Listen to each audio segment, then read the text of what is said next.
Okay, good morning everyone. Thanks for coming again.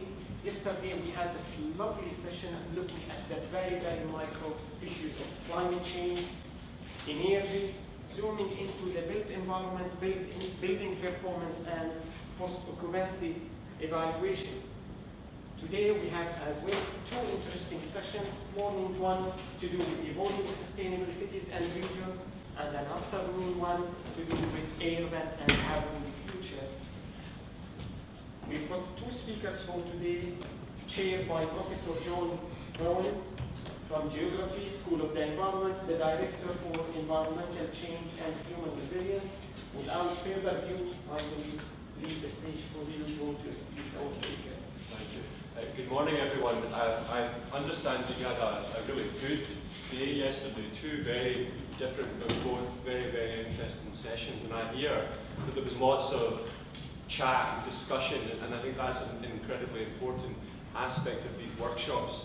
Husam's done an amazing job by bringing very distinguished people to the University of Dundee, and I think it's incumbent upon us as the recipients of this to actually get involved and participate in the process. So I think our two distinguished speakers are sufficiently experienced that if an issue is burning in your head, I think you might readily ask a question. These sessions are supposed to be a little bit interactive, so we very much encourage you to do that. So my job is both to introduce the speakers, which I do, and just to explain a little bit about the session that we're about to have. And to do that, Husam said to me, you can start and you can do what's called the provocation. So I've never, and I don't know whether you had this yesterday, I've never been asked to do a provocation at a workshop or a little mini-conference before. So I had to look it up and see exactly what it meant. So I looked up provocation and it said, action or speech that makes someone angry, especially deliberately. Well, that doesn't sound so good. Or action of arousing sexual desire or interest, especially deliberately. And I think actually I probably don't want to do that either in the context of our speakers. And the legal definition is action or speech likely to prompt physical retaliation, and certainly don't want to do that. But it is a very interesting opportunity to introduce two distinguished speakers who come from, respectively, the University of Glasgow and Reading University. And they're going to talk to us about very relevant topics to the programs that you're pursuing within your master's programs. And as Suzanne said, today is a kind of slight change in scale. And today we're looking at issues associated with the city and the city in its regional context. And of course that's subject to the issues of its environmental location, its ecoregion, but there's also then the very specifics that are going on in terms of the interaction with the city and its hinterland, and then processes within the city themselves. So we're very lucky to have with us today Professor Stuart Gulliver from the University of Glasgow, who'll talk about repositioning the city. Very interestingly and provocatively, in these post-recession, maybe question mark, and certainly in these post-referendum times. And then we'll hear from Professor Derek Clements-Croom from Reading University, who'll talk about sustainable and intelligent cities, but very importantly also properly emphasise this concept of livability. And again, I think that's going to be a very useful set of ideas that will be brought for you this morning. So in addition to just trying to introduce, I was thinking about what are some of the big themes that we might hear this morning, how might that resonate with you in terms of the work you're doing on your various programs. But sustainability is one of these kind of defining issues of our times, the issue of scale, the question of quality, issues of development and justice, these concepts of smart, intelligent cities, to me as a physical geographer, is a very interesting concept. We might explore the role of digital economies and computer and information technologies, things like planned and flexible adaptation, and of course climate change is one of these ongoing, encompassing issues of our time. So I won't say anything more than that other than to wander over here and set up the PowerPoint and introduce you to Stuart Gulliver. Professor Stuart Gulliver is the Emeritus Professor at the University of Glasgow, and he's an elected Fellow of the Royal Society of Edinburgh. For 10 years, he was the chief executive of the Glasgow Development Agency, and he's played an absolutely central role in the transformation of the city. He's previously been the executive director of the Scottish Development Agency and has worked in New Towns in England. He said that one of his first jobs was in Milton Keynes, where they had incredible free rein in ways that would be unimaginable to us today. He's recently been working on as strategic economic advisor to a number of British cities. So this is a very distinguished academic that you've privileged to have speaking in front of you. And without further ado, I'm going to introduce you to Professor Stuart Gulliver. Will you come, please?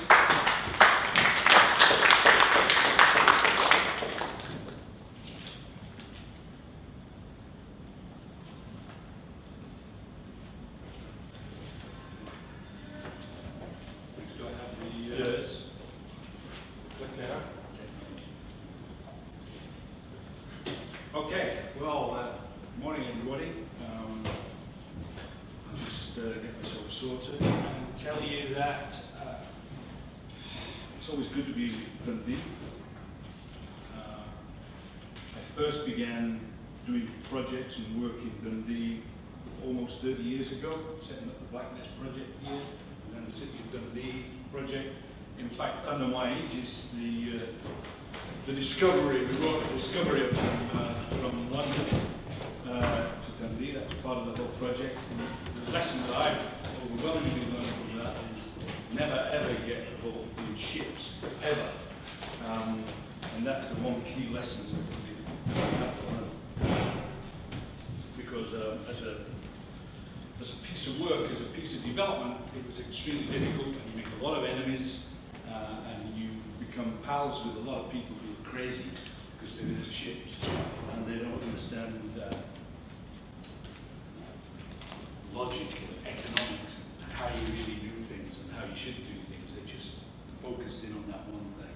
So I call this then repositioning the city in these post-recession, post-referendum, post-everything times, post-industrial, post-everything times that we seem to be in.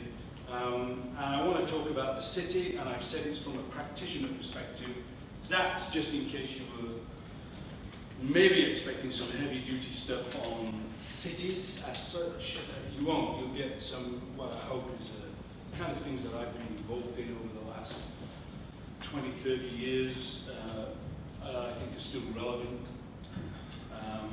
But they're mainly from a practical perspective. What have I been involved with? What have I been involved in doing? What still seems to be relevant?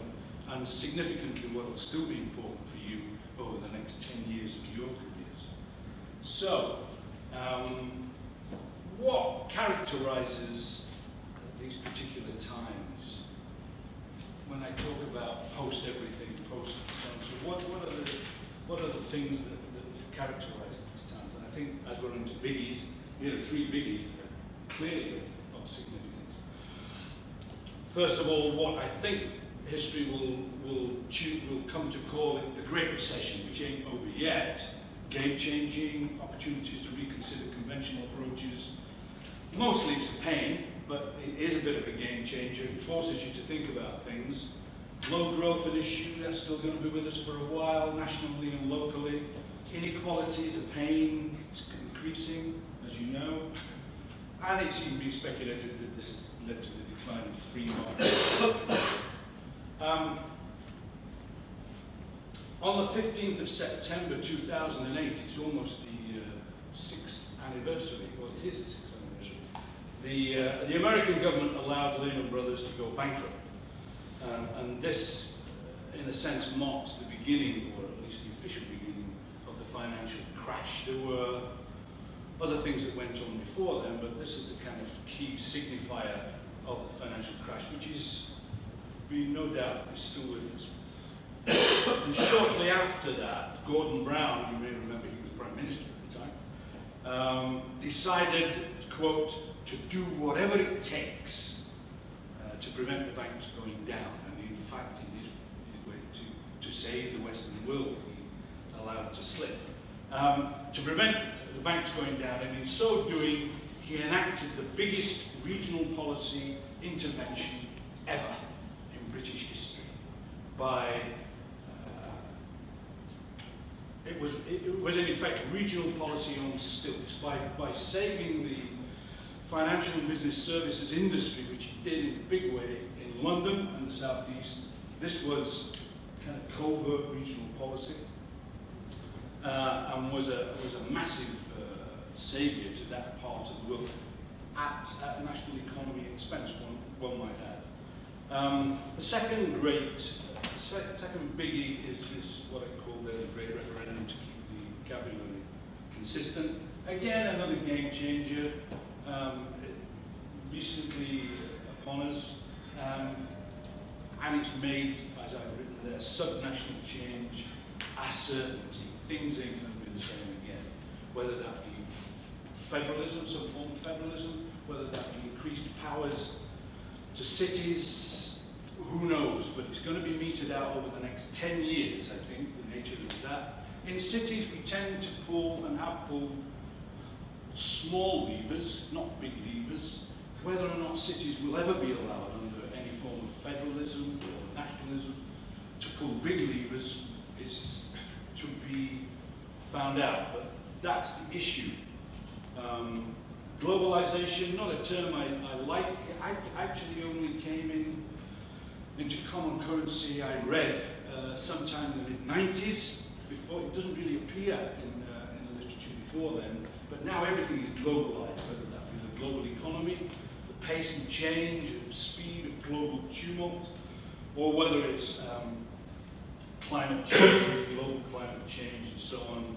United Nations this week, summit, and in fact last week, quite an interesting report chaired by Lord Stern, which you may have read or had a chance to look at, this Global Commission on the Economy and Climate, which I think is particularly interesting.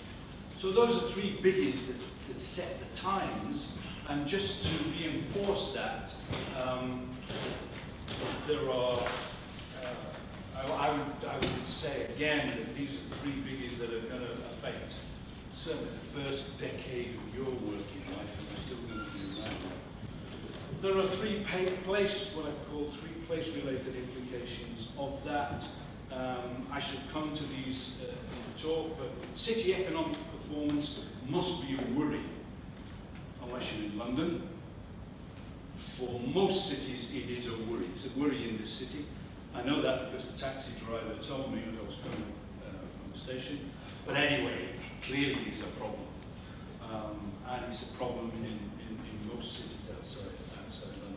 It varies in scale, it varies in type and in kind, but nevertheless, that's got to be a problem. Are we heading for a lower equilibrium as growth slows down in the national economy, and as we get to what's been described as a new normal, where things are much slower, lower growth, slower change, slower economic change?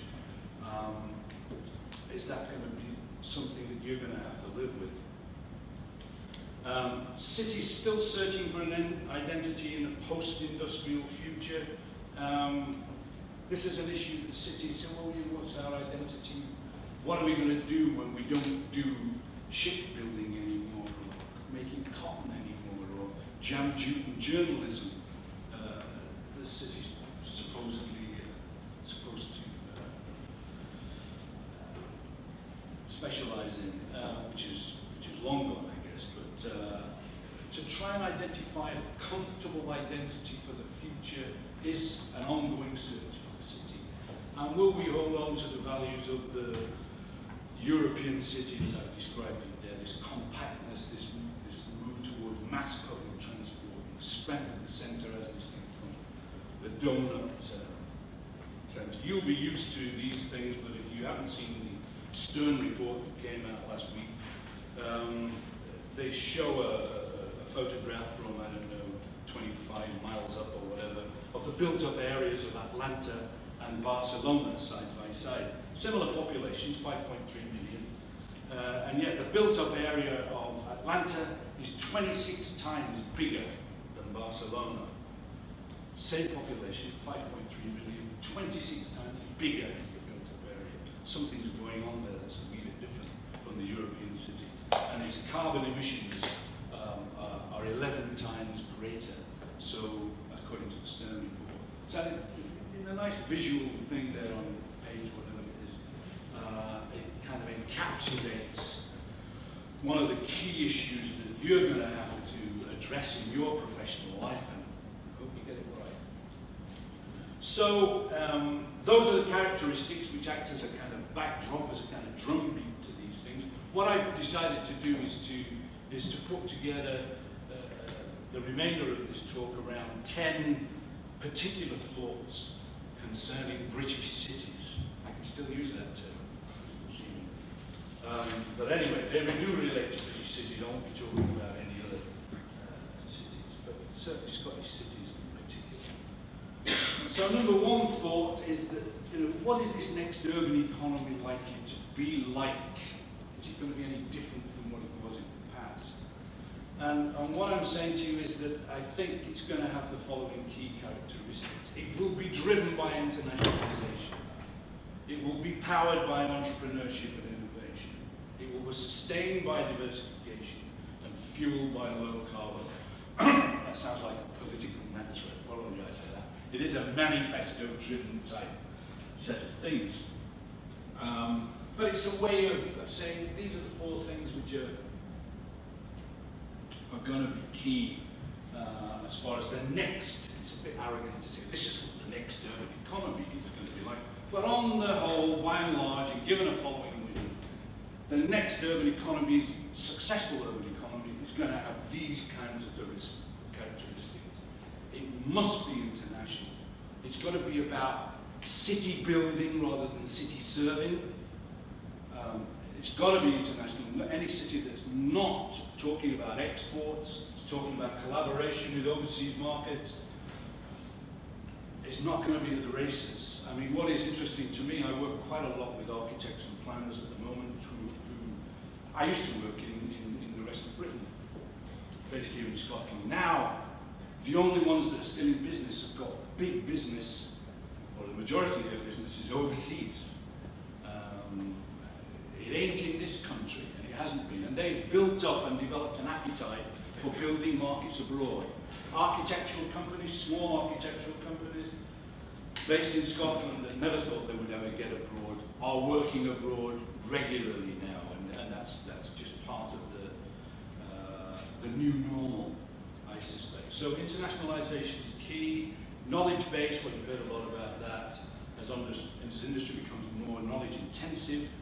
Balanced, not dependent upon one industry or one company.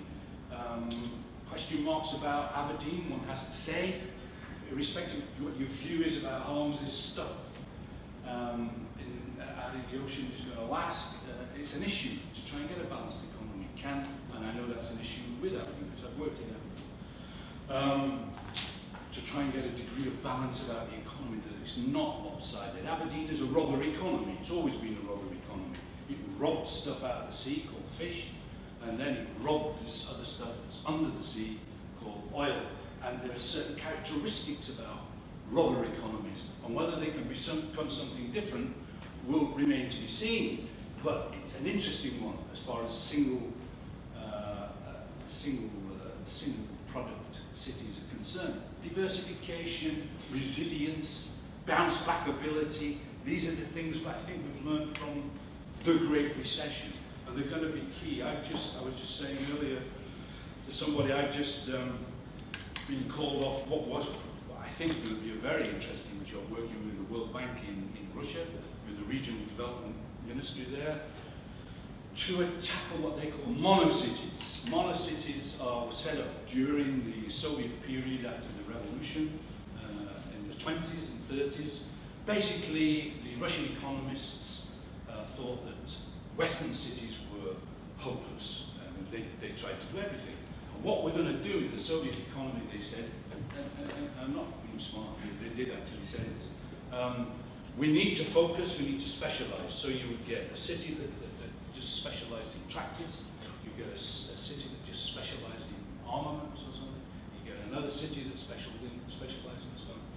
And now you have, according to the Russian government, about 350 monocities that for whom the demand, for which the demand has totally collapsed, or the company that represented the focus of economic spending in those areas has totally collapsed.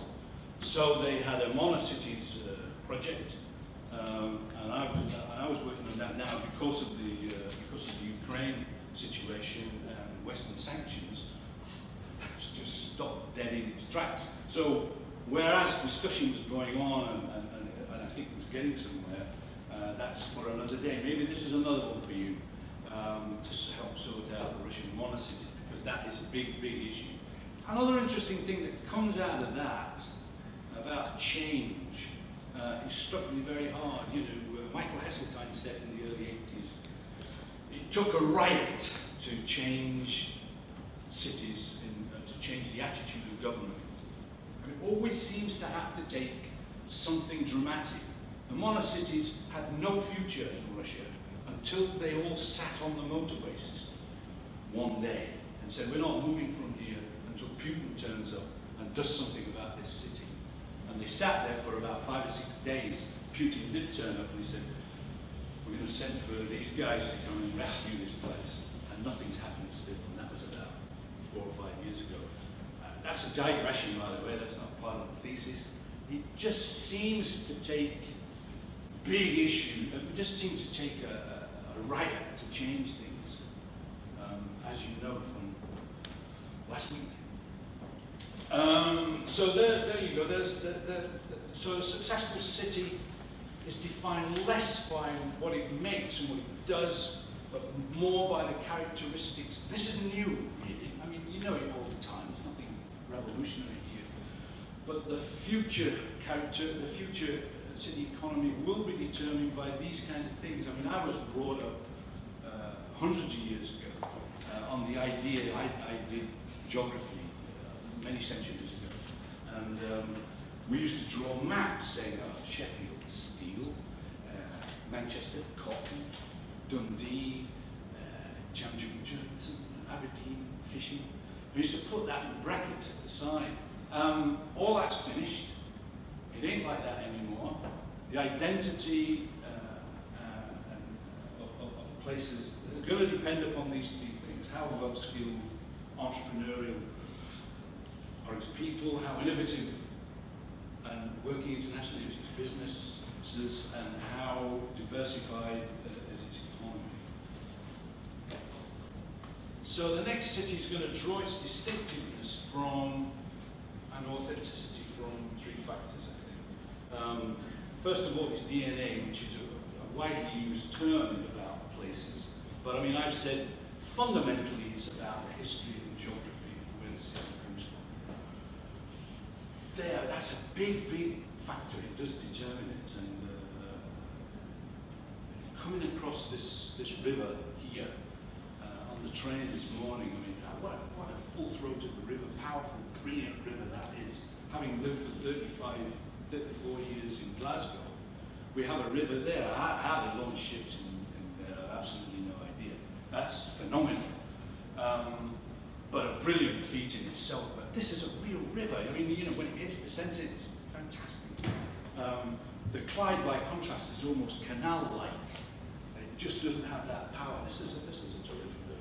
Its assets there, its quality, lots of places have got a university these days. That quality of the university, how good's its sports team, all these kinds of things are pretty important. And I think it's about the leadership regime. Occasionally a set of people in a city will come together and give it a character, give it some kind of direction, some kind of change, which will give it a distinguishing feature. Whether this is, say, well, we're going to make this city a terrific place for the under 30s. We're going to make this a terrific place to start a business. We're going to make this a terrific place because it's going to be beautiful.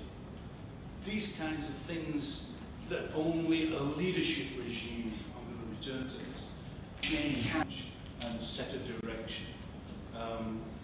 This is going to be extremely important, quality of assets, the DNA and leadership, because having worked in just about every major city in the UK over the last 10, 12 years, They're all trying to do the same thing.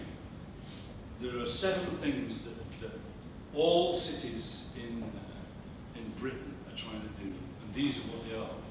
They are financial and business services, dominant in London. Interestingly enough, because I did a piece of work as part of this monocultures, Edinburgh is 34th in the world as a financial centre, and Glasgow is 38th in the world. For God's sake, from nowhere, from almost nowhere. Having said that, I mean, the reason was I was looking at Moscow. Moscow doesn't figure in the top 75. There is no other city in Britain other than London, Edinburgh, and Glasgow in terms of financial and business services. I think that's stunning. I don't know what it does for you, but I just think that kind of performance is brilliant. However, everybody else is at it. Leeds, Manchester, Birmingham, they're all at it as well. And of course, London is in a global, to use the word I said I wouldn't use, is an international leader, global leader probably. So we've got financial and business services, we've got tourism, everybody's into tourism.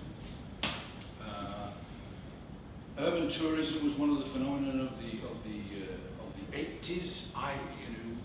Given the Glasgow job and the Scottish Development Agency job, which I was involved in, tourism kind of, as far as Glasgow was concerned, took us by storm. I mean, the official definition of a tourist in Glasgow was somebody who was lost in 1982, 1983. Official definition.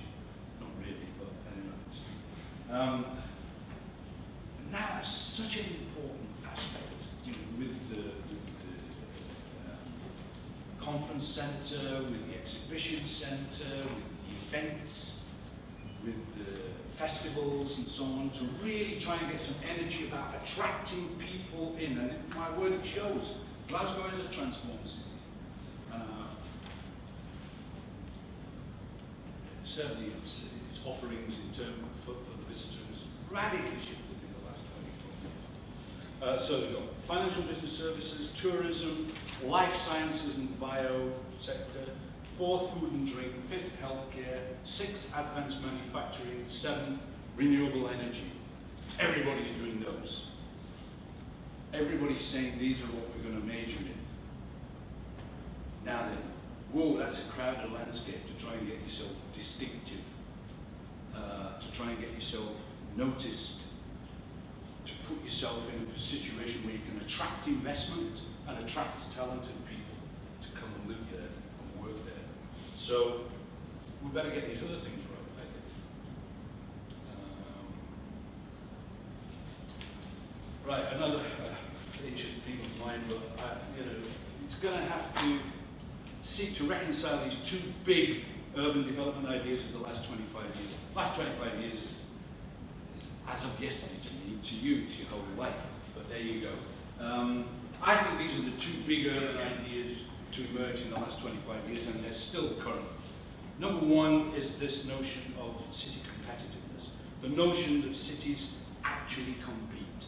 To you, that would be like, sorry, I keep saying this, sorry, I mean, it's just a generation difference. The idea that cities compete is a relatively new one, and it's still disputed in some economist circles that cities don't compete, businesses compete. But actually, I've been in the city competitive business all my life. One part of it was chasing markets, because I've always worked in situations where the market has not done any favours, tough cities, and chasing investment in that respect. So city competitiveness and urban renaissance, that's a shorthand term. I'm not awfully fond of that, but that was the term that Lord Rogers used for the book that came out in 1999, Towards an Urban Renaissance, where he kind of went through the kind of things that successful cities should have, the need to function well, be vibrant, attractive, and beautiful. And I think what my job has been is really to try and fuse these things together, that you can't do them separately. I developed this concept of the economic master plan. It's not brilliant, it's just pushing together economics and physical master plan. Because you see so many master plans that look like a wish list, so many dream tickets, and well, we should have one of them, we'll have two of them. How about half a dozen of those and 5 of those? It's got to be rooted in reality.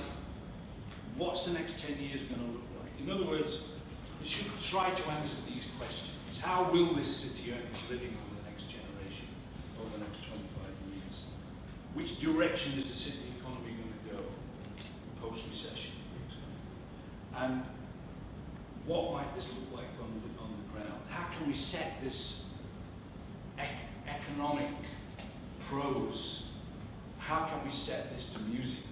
How can we do a master plan that will bring vibrancy to this reality? This is how we're going to earn our living. How do we make that beautiful? How do we make it terrific?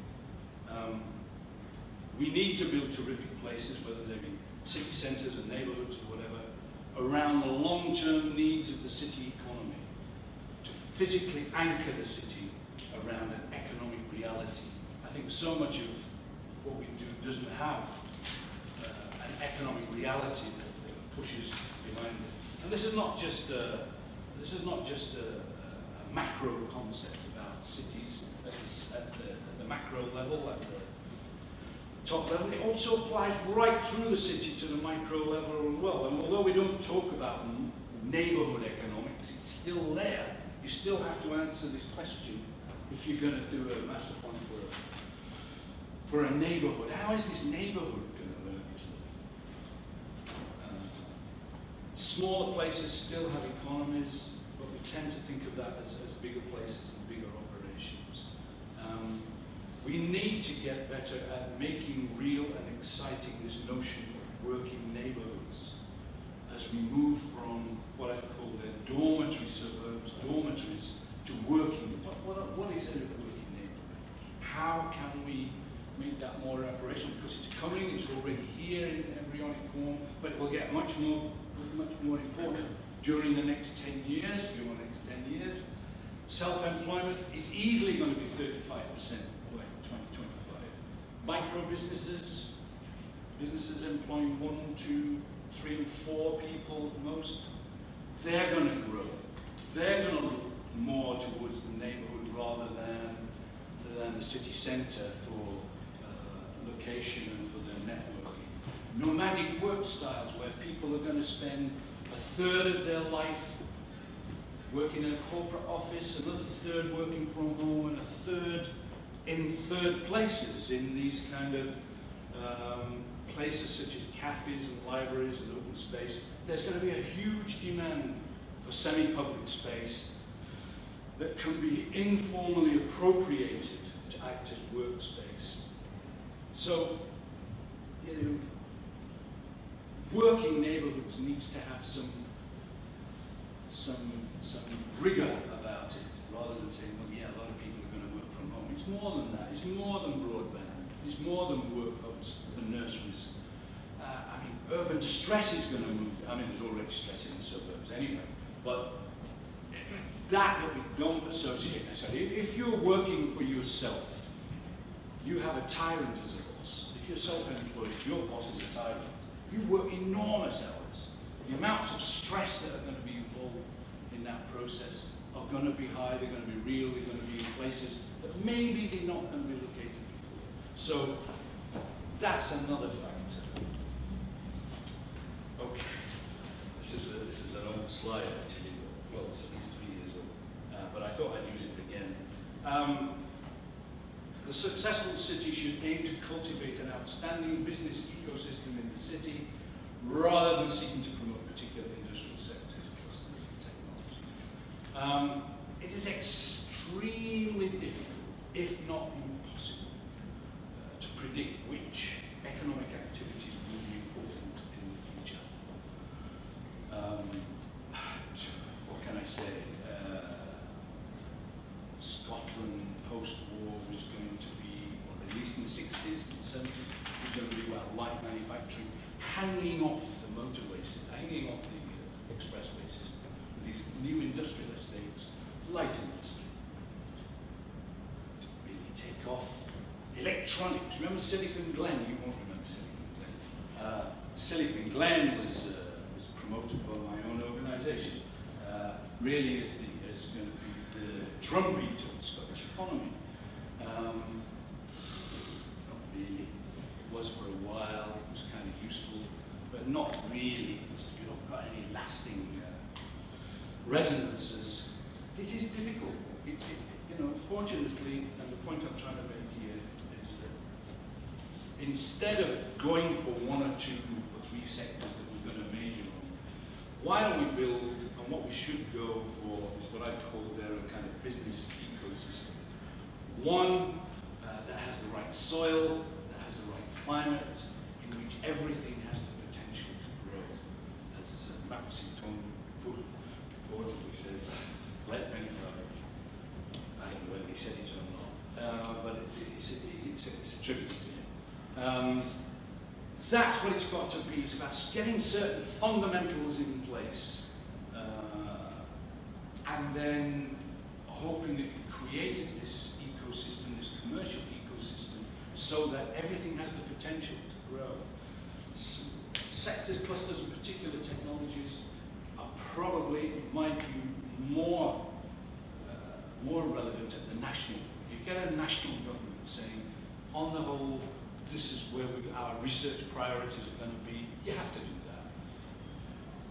that. And we as a species anyway, as an advanced species, seem to like strategies. If you go in and somebody says,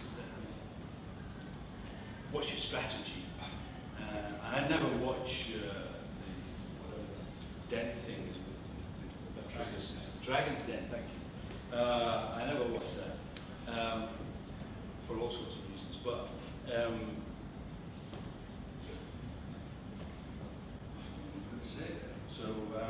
but the point about this is that I think we've got to be creating, there are certain fundamentals that we need to put in place that help industries and services, whatever they are. And the analogy I'm using here is, and I apologize for those of you who hate football, there are certain people, I think, who go around, and some of them are in my family. So I apologize to those, but that's a photograph of Pep Guardiola, who was or is manager of Bayern Munich and was manager of Barcelona. And at the time I did this slide, at Barcelona, Guardiola lifted this term of total football, Dutch notion for me, to a new plane whereby world-beating teams and in world-beating teams, you had individual skill levels very, very high. All defenders capable of scoring goals, all strikers capable of defending. Everybody does everything. So you've got industrial strength total football. That's what I think Pep Guardiola, so this is the kind of Pep Guardiola theory of economic development at the city level. You have to do everything, but you have to get it right. In the city of the future, it's not about particular sectors, it is everything. Successful cities will depend upon getting the key fundamentals in place. The key thing here is doing them extremely well. I've already mentioned this business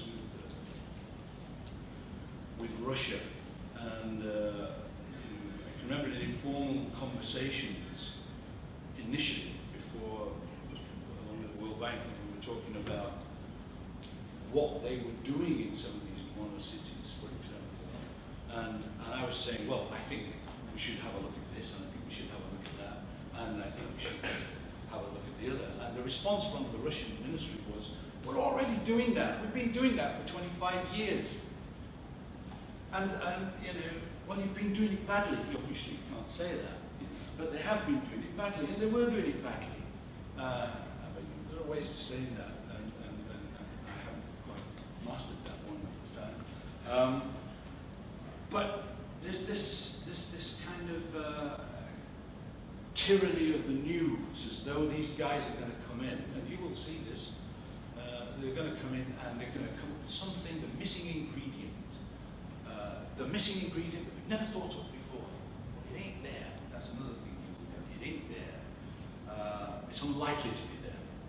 Maybe it'll be there, but it's not going to be there, I think, easily. We probably know the things already that are really going to make places successful. We just have to do them with great discipline, with great dedication, and get them right, and work at it. And then, there's no magic formula here.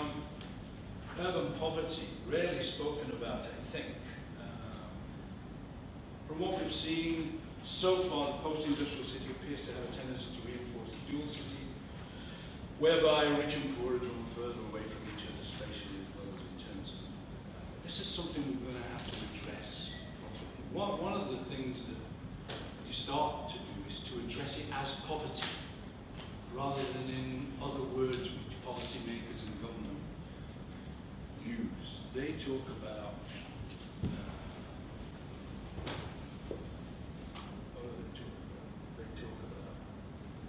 inclusion, exclusion, and other kind of terms other than poverty. If you try and look at, I've been trying to do some work on transformation, city transformation, and if you look at the literature on poverty from an economic point of view, which is my background, the literature is very slight. That's a shock, a big shock when you look at poverty. There are two big problems in economics since Adam Smith: production and distribution. How do places, countries get wealthy, more prosperous production, and how do we divvy up the cake? Distribution. Fundamentally, that's what economics is about: production and distribution. So we're all about growth, which we know about, people go on about. Very little talk about what do we do about the flip side of that: poverty. It's a key aspect, and it's almost an outrage in the way that we haven't dealt with it. We have, at least we have only dealt with it in a fragmented way. That's not Pep Guardiola, by the way, that's Disraeli.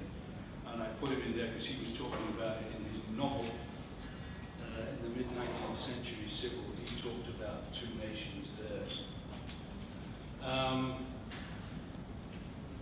My view about this is that in a post-industrial Britain, the hollowing out, particularly in places like Glasgow, maybe to a degree in this city, but certainly places like Birmingham, Manchester, and so on, we didn't appreciate how low we have become in terms of the socio-economic backdrop that deindustrialization has created.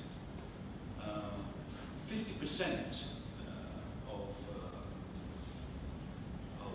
so-called poor households have a job in that household. These aren't people necessarily without jobs. I mean, the basic causes, systemic causes of poverty, if you like, which have to do with low wages, insecure jobs, insecure benefits, and on the outgoing side, higher rents and higher energy costs. We haven't tackled these in a meaningful national way, as far as has been in my view. And I think it's become a bit of an outrage. Part of it, I think, has to do with calling it what it is. It is urban poverty, and we tend to try and call it multiple deprivation or exclusion. Fundamentally, we're talking about people who are really badly off. What do you think the poverty level is at the moment in the UK? Not a pound shillings competitive figure. How do you think we measured it? It's measured at 60% of the median income. 60%. We're still not using official statistics, but that's a kind of rule of thumb measure. 60% of the average household income. And I think it's a third of all children are in households I mean, that, you know, these are almost like the kind of climate change data. They horrify you. It horrifies you when you hear about, like the Atlanta, Barcelona example. There are myriads of them. They scare you. And poverty data in this country is scary too. So we should start to address it a bit more meaningfully than we have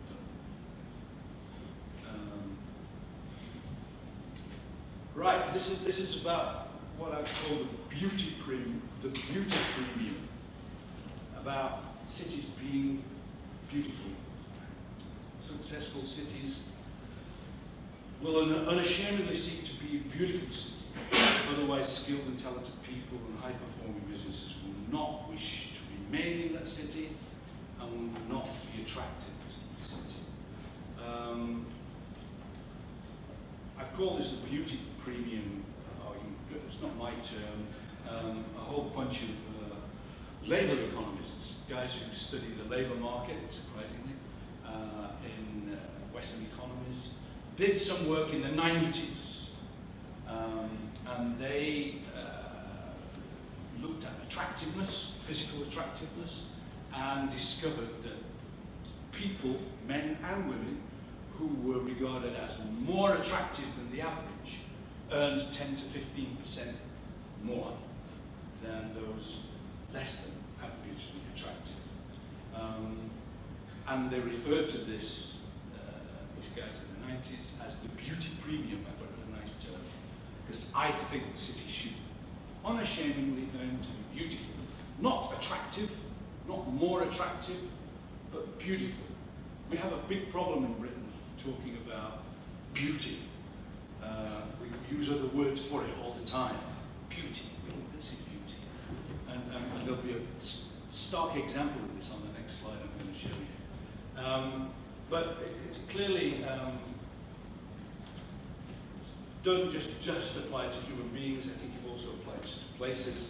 Richard Florida, who I'm sure you, a writer you're familiar with, talks about physical beauty of the place and gives particular examples.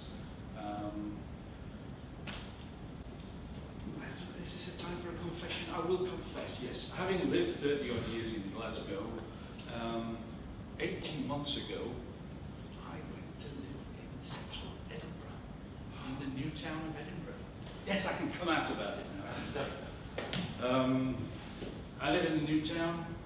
Boy, is that a beautiful place. It's the most beautiful place I've ever lived in my life. I've lived in London, and I've lived in Glasgow, 2 or 3 places in Glasgow, Birmingham, Milton Keynes, Manchester. Lived in all these places. This is the first time I've ever lived in the centre of the city, and that's a big bonus. That's terrific. But you know, you get up in the morning, there, wow, here's new town, squares, green stuff, castle. That is beautiful. So, it works. It is there, and people find that attractive. You know, there are other things that you find attractive. I mean, I certainly find living in Glasgow the length of time exhilarating place to be, largely because of the other people there. Largely because of the scale of it and the dynamism of it. So there are other things, but if we're talking beauty, we're talking physical, aesthetic beauty, Edinburgh's massively complacent. You can see it.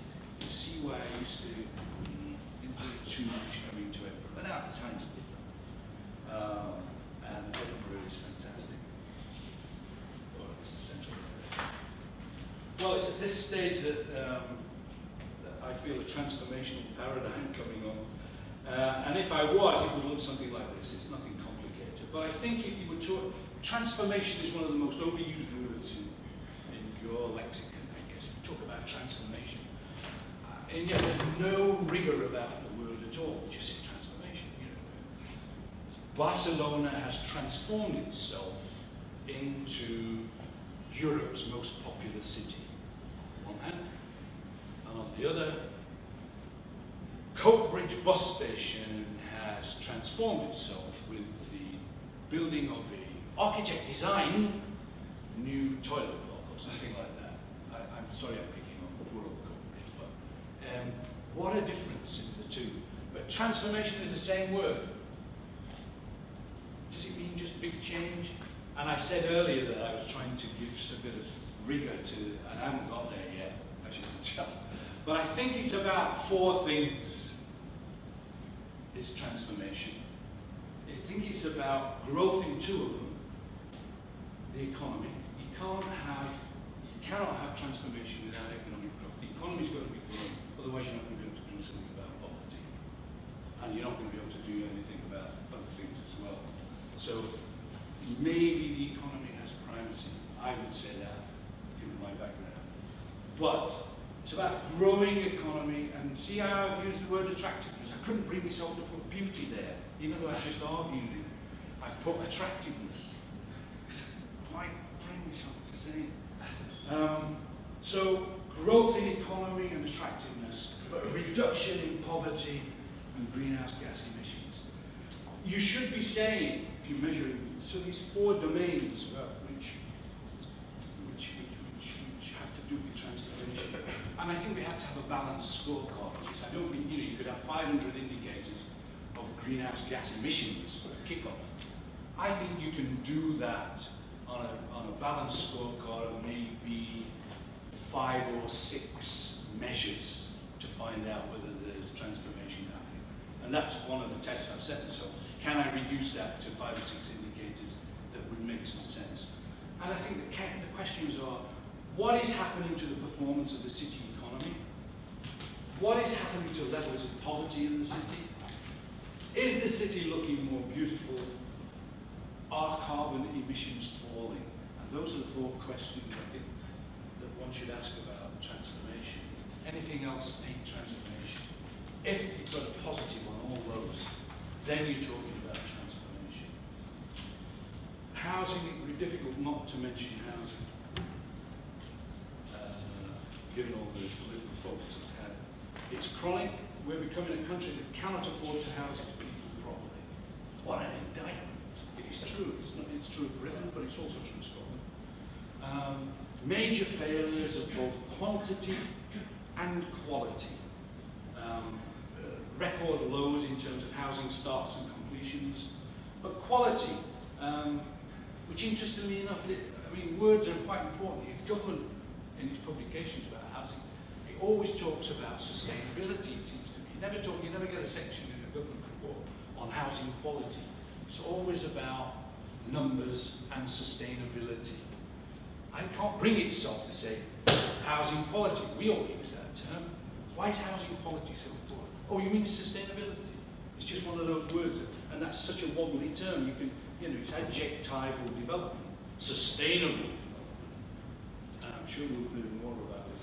But, terms are quite important. They determine how we conduct our affairs, I think. It is interesting, too, that if you say, well, what's government housing policy? It's all in quantitative terms. They say, we're looking to get 220,000 starts next year, and the year after, 230,000. It's all in numbers terms. It's never, we're going to do 180,000 category A quality houses in the United Kingdom. Because government specifies it only in numbers, in housing units, then the focus is off quality. You will know that quality in housing, measured in the crudest sense, like floor space per dwelling, is going down in terms of the general level of quality of the building is declining. Maybe if government started to talk about quality as targets rather than just numbers, it might shift the focus so that we start talking about housing quality. Now, of all people, the economic advisors to the Scottish Government in 2008 said of Scotland, there's too much development in Scotland, is a missed opportunity over an indifferent quality. That's a particularly powerful indictment from a bunch of economists, I guess. They're the ones that are saying it's not up to scratch. I wrote a piece with a guy called Steve Tolson for the RICS and Architecture and Design Scotland a couple of years ago, called Creating and Delivering Great Places to Live. Modest title. But we wrote that. And we talked in there about a massive over-reliance on private developers to deliver quality houses and quality neighbourhoods. We're not producing enough good quality places, and this is a quote. We're producing rather placeless, single-use housing schemes that pass for development these days, characterised by poor estate layout, over-engineered roads, dominant parking, poor amenity space, lack of connectivity, and bereft of planting and local facilities. You know, see, that's what passes for development now.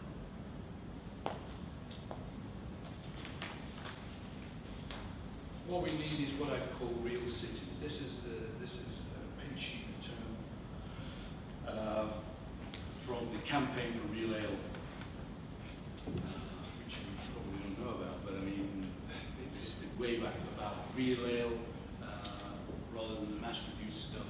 And I thought 3 years ago, at the run-in to the local government elections in Scotland, I initiated probably one of the worst organised campaigns in urban history, certainly in Scotland anyway. It's what I call the Campaign for Real Cities, and it obviously was not run the Campaign for Real Ale, which had begun 7 years ago. Basically, amongst other things, it said that city boundaries should be redrawn to better reflect economic and social realities. In other words, to reflect the growth in the city labour market and the housing market and growth in mobility. Because city boundaries have become stuck, we have created in some places cities without suburbs. 2 industrial cities, Glasgow and Dundee in Scotland, are the worst examples. You've got a tight urban area and the suburbs are outside of it. They don't share in the problem of the city here. They're outside. Glasgow's population, 620,000, something like that. The built-up area, the labour market area, the journey to work is easily 1.2, 1.3, twice that in Glasgow. I don't know what it is in Dundee, but it's probably twice that.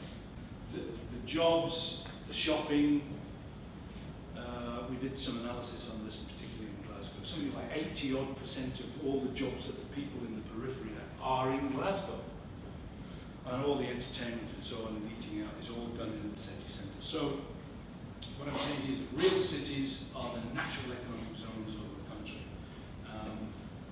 These bigger footprints, I claim, will be better placed to address major problems within their own boundaries. For example, tight boundaries help to reinforce high concentrations of poverty in the city. It's always the east end of cities, isn't it, that seems to be in bad shape. It's the east end of Manchester, it's the east end of Glasgow, it's the east end of Sheffield, it's the east end of... Geographers here will know why that is. It's the east end of Leeds and so on. But it always seems to be concentrated there. You know, some work was done, I seem to remember, on the 1851 census, where really poor people were living. And then, what do you know, the really poor people are still living there.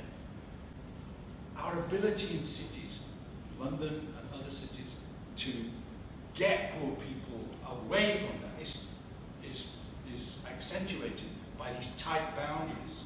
Part of it is, of course, to try to mix the population and mix development. But it's also to scatter them about a bit.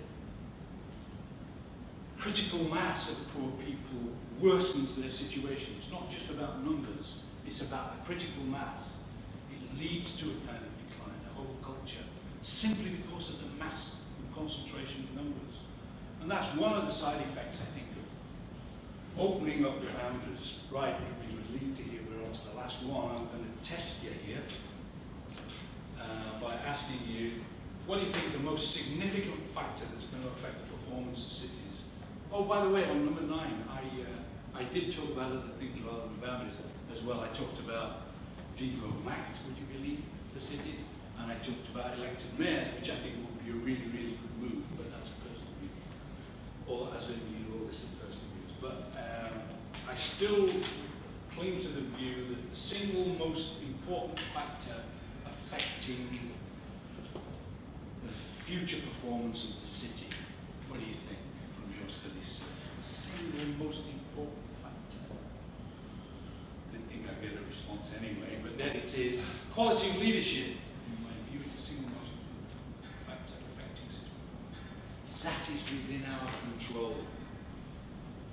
80% of factors affecting, up to now, before federalism or before city powers, one might argue, 80% of what affects the performance of the city is done to it because the factors are outside its control. Only maybe 20% is within its control. I hope that changes over time. But leadership is within our control. We can do something about that. That's key. That's you over the next 10 years. You've got to make sure things change. And down to you, down to leadership. Leadership is the most single successful thing because we can do something about that. I think the city is a public good. It's not a private good. It's not a part of soul. It's not a shirt. It's not a new pair of shoes. It's a public good.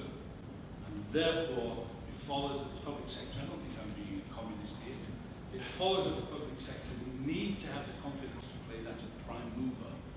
Therefore, it will need good leadership. And we need to take it professionally seriously. We need to really seriously teach city leadership at all levels, neighbourhood level as well as city level. Anyway, I hope you guys get it right. Thank you very much. That's it.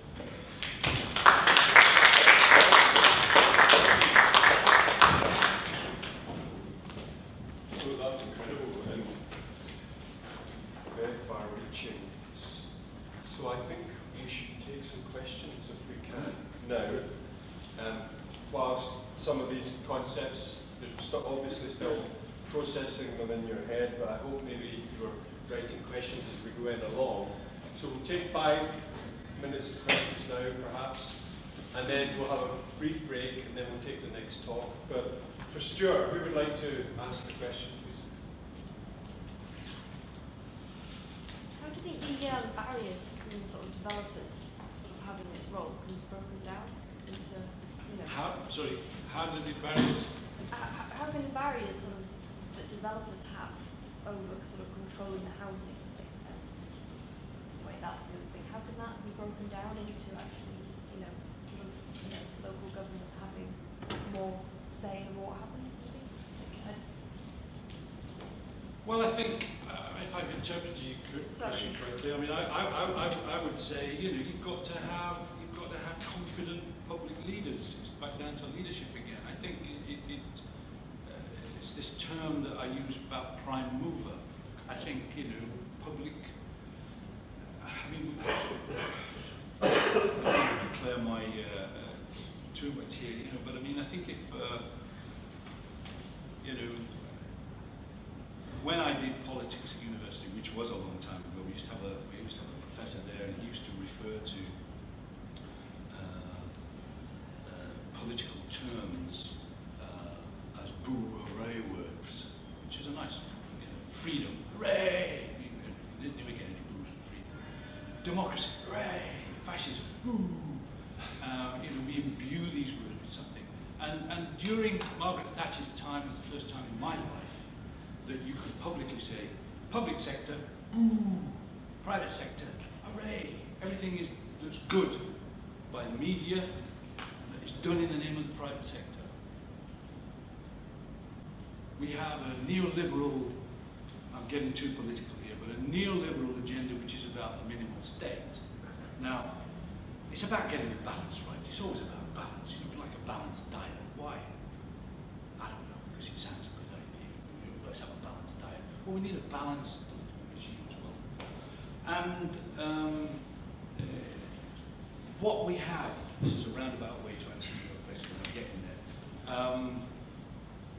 We have lost confidence in the public sector, I think. I was lucky enough to be part of the tail end of a confident public sector that had a clear view. This is partly from my background in New Towns, where you had to be confident otherwise you got shot. But you declared your plan, your view, your ambition, and then said, well, how do we then get other, because we don't have all the money, public sector, how do we get other people to subscribe to this? And I think it's about identifying what it, being confident about what it is you want to do, setting the time scale in the agenda, setting the quality level, and sticking hard to it, and enforcing it, and not being afraid to enforce it. Now, I know that's easily said. The best example I can give, one of my projects was the Crown Street project in Glasgow, which was nice to see in the Urban Renaissance document, which Rogers did. He identified Crown Street in Glasgow very nicely as the best piece of development in Britain. New development. Isn't it difficult to create new spaces now? New spaces. When you go to Merchant City, for example, in Glasgow, it's got old stuff, but there's some new stuff. But old stuff, we seem to like creating an exciting new place. Anyway, that's a diversion. It seems to be more difficult, whatever we do. Very clearly, I totally nicked the idea for Crown Street from Germany, from Berlin. I went to Berlin in '87 for IBA. You know the IBA, the International Building Exhibition, which is not an exhibition, it's a demonstration project in Berlin, mainly on housing. And I went to see that. I was so carried away with that. I thought it was so exciting about new ideas, new ways of doing things, new ways of engaging with the community. But I'll tell you one thing it did. The first thing it did was it did a master plan for the whole development. And they were talking about it, and so were the community, and so were the politicians, and so were the developers, and whatever. And in this country, you know, you were 10 years behind the curve if you started to talk about a master plan. At the time, they were so, you know, non-new. These were not things you did, master plans. You just left it to the market to deliver. Now, I don't know if I'm coming anywhere near the answer to your question, but I think you have to set out the agenda, set out the standards, which are going to be based upon realism and some toing and froing. You're working with the private sector and developers because they're going to have to come in. But then you put in place a team, which is what I did in Crown Street, a team on the spot to control development, to make sure that the master plan happened in that way. Can I interject and just say, you said about there's no new spaces anymore. I mean, did you come by train into Dundee? Yeah. So you know, you can see we've got this huge space in the centre of the city, which is empty. It's been levelled. And okay, we've spent the last 3 or 4 years putting different configurations of road in. How does the city take, and I mean, I'm interested because this question almost for the audience as well. I can't understand the way in which that space is being visioned and executed, and whether it's organic or whether it's planned. And do you know much about Dundee story? Well, having begun by saying that I was involved here, you're talking about a kind of a traffic solution there. No, just the fact that this large waterfront redevelopment, so-called, started by basically levelling everything. And now we've got almost a blank canvas. So the question is, how does it move forward in terms of creating a livable, usable space that meets all of this 10-point, I mean, you actually give us a blueprint here, maybe how to do it, but I can't see necessarily who's in charge of it and who's in leadership that you speak about and so on.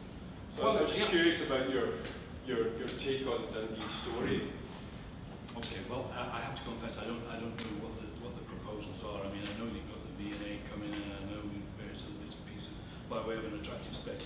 The irony is, of course, the first guy that I appointed to run the Crown Street development was Mike Galloway, who is now, and has been for ages, planner here, transportation.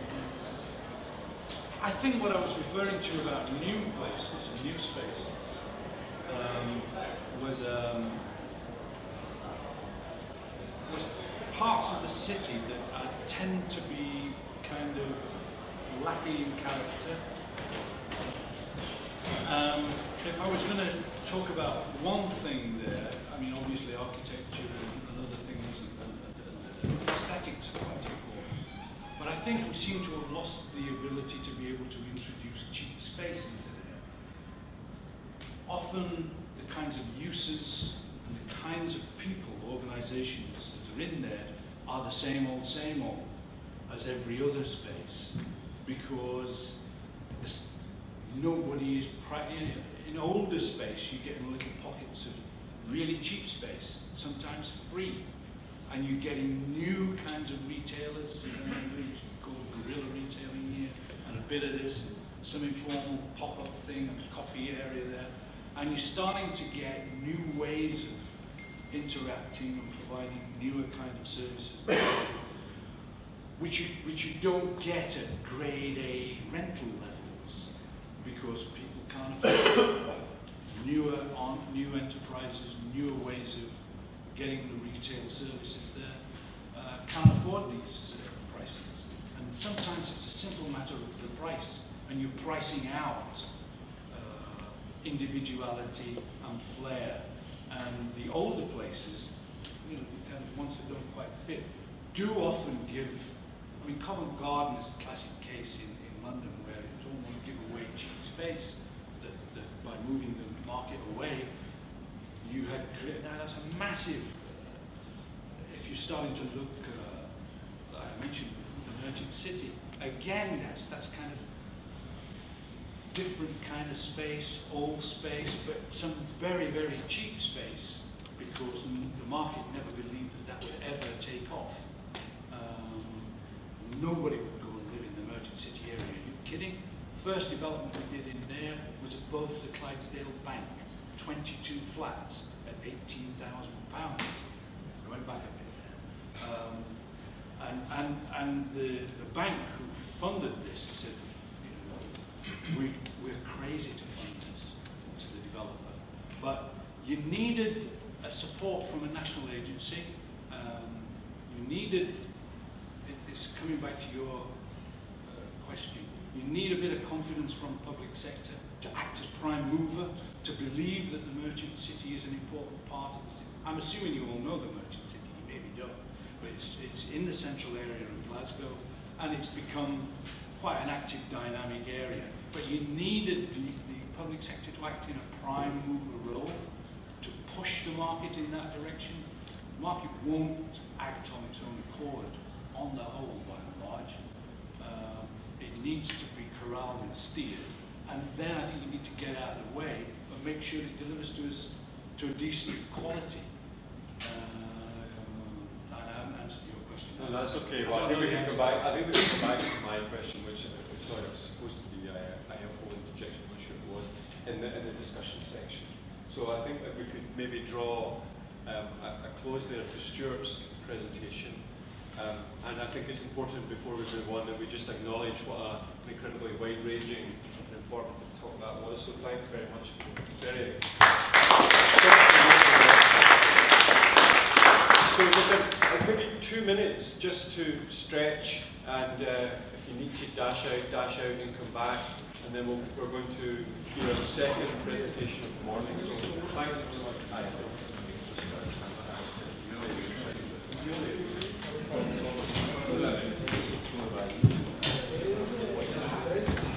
Very good. Great.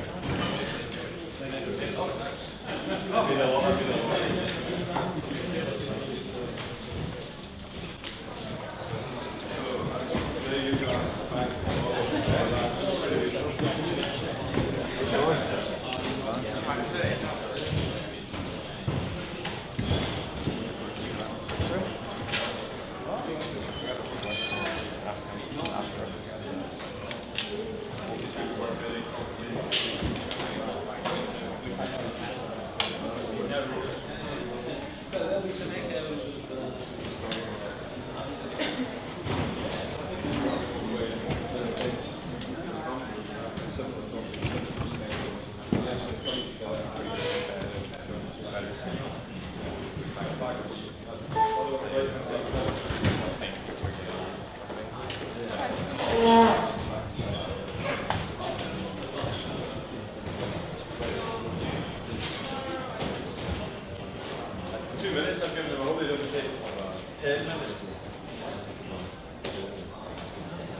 pleased to meet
So I think we're mostly back, and anyone who's back slightly later can sneak in. So I think we should start the second of our talks this morning. And again, I think you're very privileged to have the opportunity to listen to Professor Derek Clements Croom, who's Professor Emeritus in Architectural Engineering at Reading University.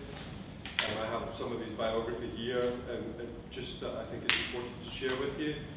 For example, in last year, June 13, he was presented the Drewstone Memorial Lecture in 4 different cities in South Africa.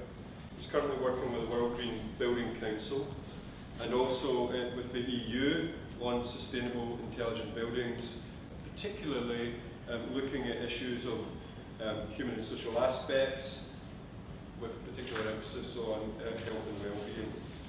He's a very prolific author. Hussam tells me that the second edition of the book, Intelligent Buildings, has a chapter by himself in it, and Intelligent Cities, and it's very much something that you should be having a look at as part of your reading. Derek's the co-coordinator for the CIB WO98 Commission on Intelligent and Responsive Buildings. He's the editor of Intelligent Buildings International Journal, and really a major authority on this area of intelligent, sustainable and livable cities. And I think we see some very interesting emphasis on the kind of social dimensions of the city that complements some of the economic ideas that we have in previous talks. So as Derek speaks, do take notes, do think of questions that you might want to ask them. Use your training that you've had thus far in your modules to think about how these issues resonate with your ideas. And then we're going to come together at the end and have a kind of panel session where again you have the opportunity to compare across the talks and explore some of the ideas. So without any more rambling from me, Professor Derek Clements-Broom, talking on intelligent, sustainable livable cities. Thank you very much.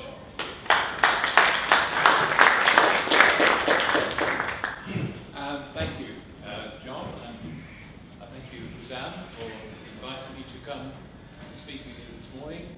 I've been coming to Dundee for a year or two on various teaching commitments, and I always enjoy it. I am an Anglo-Scot actually, so I have some connection with Scotland, and it's always a great pleasure to be here. My talk after Stuart's wonderful talk today is a little bit complimentary in the sense that, and we didn't know each other till today, so there'd be no rehearsal. Is more concentrating for me on the youth issues, which have been touched on, and a little less on the economic and business issues, which I touch on, but don't go into such detail on. So I hope you find that they complement one another. John referred to my work with the World Green Building Council, and the reports, just if you look on the web, you'll see on that report coming out on health and well-being. This is the report that's come out for Europe, which I've just completed. And those of you who would like a copy of this, if you leave me your email address, I will send it on to you. It's about sustainable, intelligent buildings, not specifically cities, although a lot of the principles apply into the city work as well. And it's trying to make buildings healthier, increase the well-being of people, so they are more productive and just feel better in mood. And it's a very important issue which is coming up now on many agendas internationally. So if you want a copy of that, let me know at the end. So I've been working with Suzanne over a number of years, and we've just heard about the chapter in the book. I'd just like to mention there is a second chapter in the book on innovation, and that is actually written by two graduates of Dundee, and Suzanne and myself. I thought I was so impressed by this dissertation work at Dundee that I thought, why not get these two young minds into the story? And they have, in fact, as a team of four, quartet of us, written, I think, quite a nice chapter on innovation, which is heavily Dundee and me together. So do remember your work's so important, as although you're students now, you graduate, you do your dissertation, they really are very important things which can actually help in the progress of our work. Right. So this lady is walking to work in Letchworth Garden City. And I think it's just this thing of going to work, got up, or maybe she's going home, among the trees.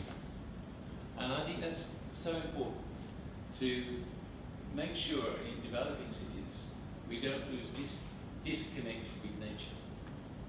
And some places do it better than others. At the beginning of the 20th century, we had some really positive thoughts, I say. Patrick Ellis, and I see the Department Institute is the Geddes Institute here.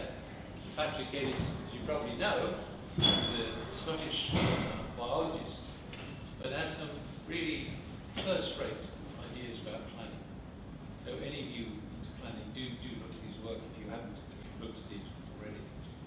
And then there was Ebenezer Howard, and the Letchworth Garden City was principally from his area. At home I have his original diagram of Letchworth City, planning the city with the commercial, the living, the nature, the transport, a system within systems, and it's really a lovely idea.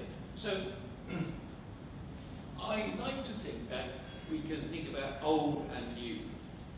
When we think about new cities or developing, refurbishing cities and so on, and I do a lot of work in China or new eco-city work and so on, don't miss out that a lot of things which are old, not new, are still very, very important and embedded in our psyche. So let's just move forward. This is Geddes' notation of life. And I think it's really lovely. It's getting down to the very basics of kind of existence in a way of living.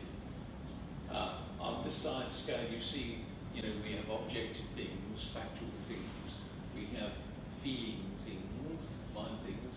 And on this side, we've got our inner world, our inner self. We've got the outer world, the outer self. So our senses, experiences, our dreams, our imagination, moving forward to these, how do we achieve our aspirations, and then finally, when we actually do, we've got to be somewhere and do something. We've got to do our work, we've got to get on with people, and we need places to do that. And really, whether we're dealing with buildings as just inside buildings, or whether we're dealing with cities as such, it's this sort of overall map of ideas which I think is important not to forget. And it's easy to forget things with so much technology and things going on. But let's get it down to the basics. This is the starting point of so many things. Now we jump forward. 2011, this is Mark Deakin from Napier University, just down the road, works very closely again with Wissam. And he drew this quite nice diagram, I think, of information cities, the city portal information services, the Intel cities, more network communities here, and finally the smart cities, high-level programs with territory be smart.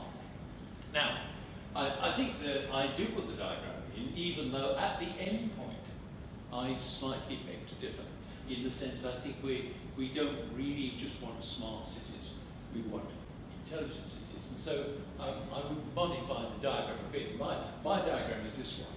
That I think indeed we can't ignore technology. And we have the digital Intel web-based services on this side, the smart side of things. In the middle, I've got the human factors, whether it's individual or social. So building cities need to have a sentient quality concerning the quality of life. And then on the right-hand side, the sustainability, the resource management, optimization, being green, linking with nature. So I prefer to talk about intelligent cities and intelligent buildings for this. The city, of course, is full of intelligent buildings, but it's also got the infrastructure, which also has to be intelligent. So this is my thinking that if we could bring this together into a holistic whole in our design, operation of cities, this would be a good thing to do. And the culture of cities, there's been reference to this already, but again, mentioned Richard Rogers, but even Aristotle here, a city should be built to give its inhabitants security and happiness. And today you see many articles about trying to measure happiness. We often think it's a very personal thing, happiness and so on, but people are trying to get city happiness, town happiness and so on. And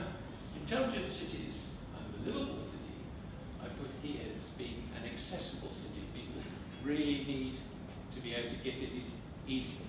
And we'll see some facts and figures about problems of cities towards the end of the lecture. But ideally, you need a city to be easily accessible, and it has to be inclusive. We have to remember you are young and healthy and go all the way, but there are people that are disabled, there are old people, frail people, and it's easy to get disconnected from cities. So we have to remember it's a total population, not just the active side, should we say. We love the business city, and of course we've heard so much about that from Stuart. An attractive city, we'll talk more about that, which is indicated by Stuart too. And a city for living and a just city, one that is fair, where if things go wrong, things can be dealt with in a human, fair way.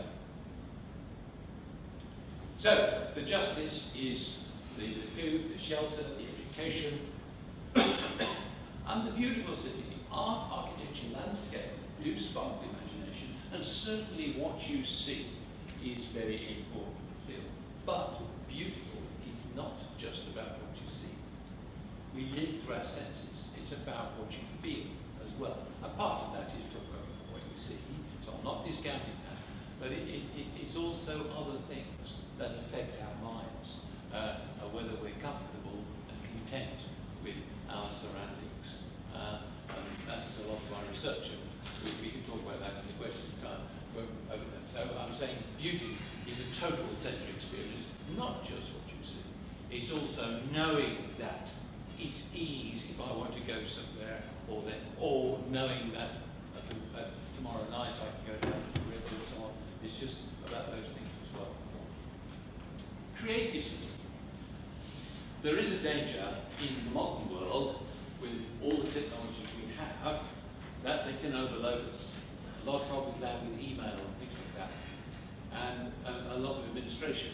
We're at the moment just having a big discussion about university administration, which we're dealing with in the House of Lords on Tuesday. Are we getting so much administration that it's sucking away the energy left for creativity? And in developing buildings, cities, and organisations, the creativity aspect is so important to actually consider how you let people flourish to their potential. An ecological city, the identification with nature, and some cities have done this well, others not. I'm talking worldwide now, not just about Scotland or Britain, just worldwide. And the ecological cities, well, we'll talk about cities people like and don't like later on. Easy contact and mobility, I've referred to kind of already, and a diverse city, where there's lots of things to inspire. So hopefully you never get anyone saying, oh, let's go with this place. There's nothing to do. You would never have that experience, ideally. So they should be planned, as we've seen something of this already from Stuart this morning. The economic is very important. People need to work, to earn money, to sustain their families, and contribute. We need economy, we work internationally, and trading and so on. The land use, lots of debate about in UK about brown sites, green sites, or what's allowable. We need more housing, should we have therefore eat more into the green belt and so on. Mixed-use development is another area which is very important. Transportation. This really is very important because often people say to me in our surveys, by the time they get to work, they're exhausted by the journey already. I mean, I'm in London, so maybe it's sort of a little biased on that side, but I think a lot of cities do have this thing about getting to and from work is a notable thing and a notable stress thing people's lives. So that's something one needs to think carefully about in planning cities. The type of transport, of course, but it's not just that, it's how you lay out space within cities for housing and workplaces, or whether you do more mixed development. Equity, that's important. It's no point in producing buildings or cities that no one can afford to live in. There has to be a balance with the social conditions of people in the area. And these will vary. So we have to look at that gradient of poorer, middle and more well-off people. Community development. This is the public health. We know that in public health, for example, outdoor pollution, what you breathe, okay, important. Crime, okay, security, 24 hours, not just in daytime, also in nighttime, too. All of those things are important issues. And there is research which actually looks, for example, at crime and shows how crime risk can be diminished, reduced by the planning of cities. There is an effect. So, ecological, eco-economic, urbanization, eco-cities. And there's been a big development here, places like China. They have a program of developing 350 eco-cities at the moment. And a lot of international work from America, Germany, Netherlands, and UK involved in those programs. And they're very challenging because at the same time, China has been moving at a very fast speed before, a little bit slower, and suddenly since the opening up of China by Deng Xiaoping in 1979, it's exploded. And Chinese economy very fastly developing, very high workforce. They can tackle everything very quickly. But it's making people think. Eco-cities, economic opportunities, absolutely vital. Again, there's no point in developing cities with no heart in the sense of economy. People think that people would do. It might mean helping develop small businesses. And I always think, if you've not heard of this book, I think it's very interesting. I would suggest that you read the book Small is Beautiful by Schumacher, about 1972. It's still available. And he's suggesting there that the human motivation, the human spirit is very much encouraged to be creative by working in smaller groupings sometimes, intermediate levels of technology. It's 1972, so you might think a bit old, but I think some of the ideas are worth thinking about there. So Schumacher, Small is Beautiful, I think is something worth looking at. So what do we mean by ecological cities? Greener. And this, again, green is, of course, I like trees, I like green. It's not just a subjective thing. We now have a topic called biosphere, a term brought about in America about the 1980s or so, which means our innate sense of our connection with nature. And now there is research giving real information. For example, Ulrich, in about 1984, did some work on hospitals. And people, he got 2 hospitals, one with windows with views on nature, bushes, greenery and so on, and another one where it was brick walls and so on. And the people with the green outside got better more quickly than the other people. And that's gone on a lot now, and there's a lot more work you can add to that. There's a very good book, Biophilic Design, 2008, edited by Kellogg, which again I recommend as a good reading base for some of your work. So green isn't just a feeling, it's more than that, actually. Safer and healthy. Healthy environment, yes. Healthy, we know, dust, pollution, gases and all the rest of it. These can be very harmful. About 1.5 billion people in the world die from outdoor pollution every year, worldwide, of course, I'm talking about. Efficiency, yes. Make sure the interconnections are working. One of the difficulties, fragmentation, is when one thing doesn't connect up with another piece. Each piece is great, but they don't connect. So the efficiency label is about interconnecting things to make sure they work smoothly.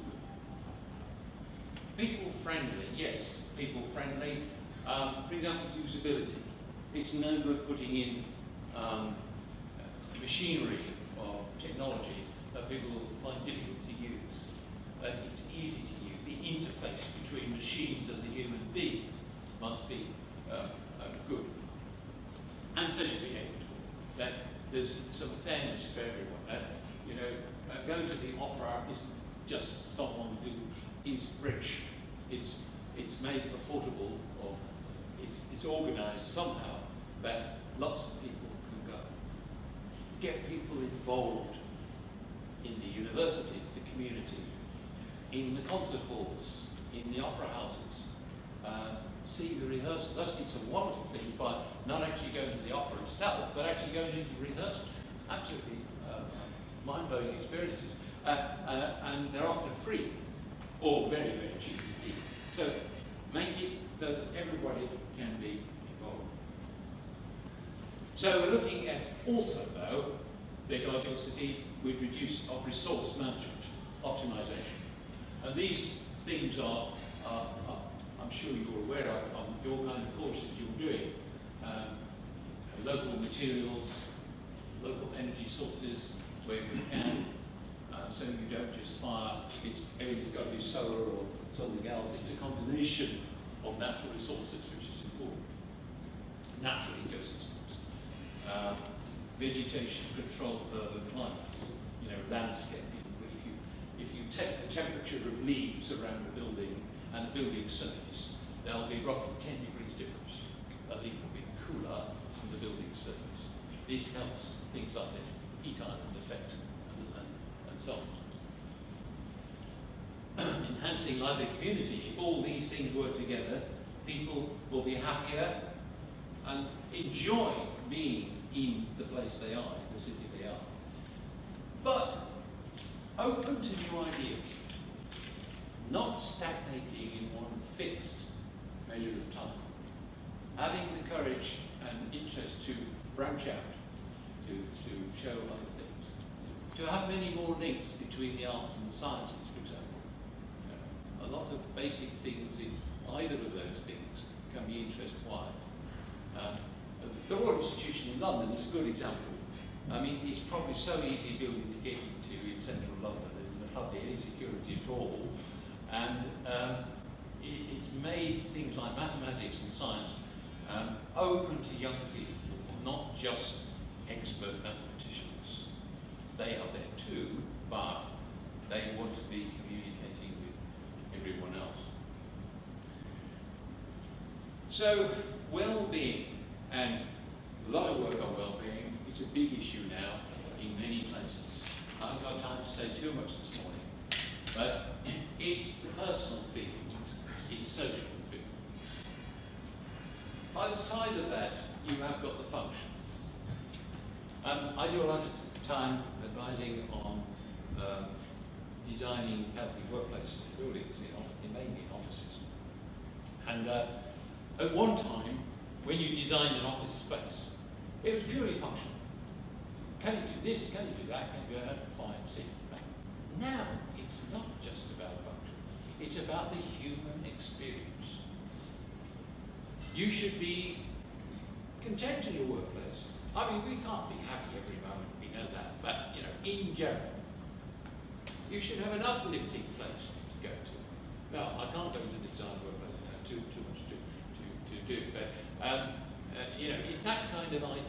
that it's the human experience, not just the function. It's these two things together. So components of place haptics are your own well-being, okay, here, your own well-being, but you individually, but you in your social grouping. Your social grouping around you is part of your well-being, which is important. And then, of course, the economic and materials well-being, that you're in a situation that you can manage your life and the money's okay and so on. So in this particular place that you are. As opposed to now the place sustainability, places have to be built and they have to be durable for a long time, because sustainability is sustaining for future generations. That's the thing. So it's not just for us now, we're older, but you're younger, but it's beyond you.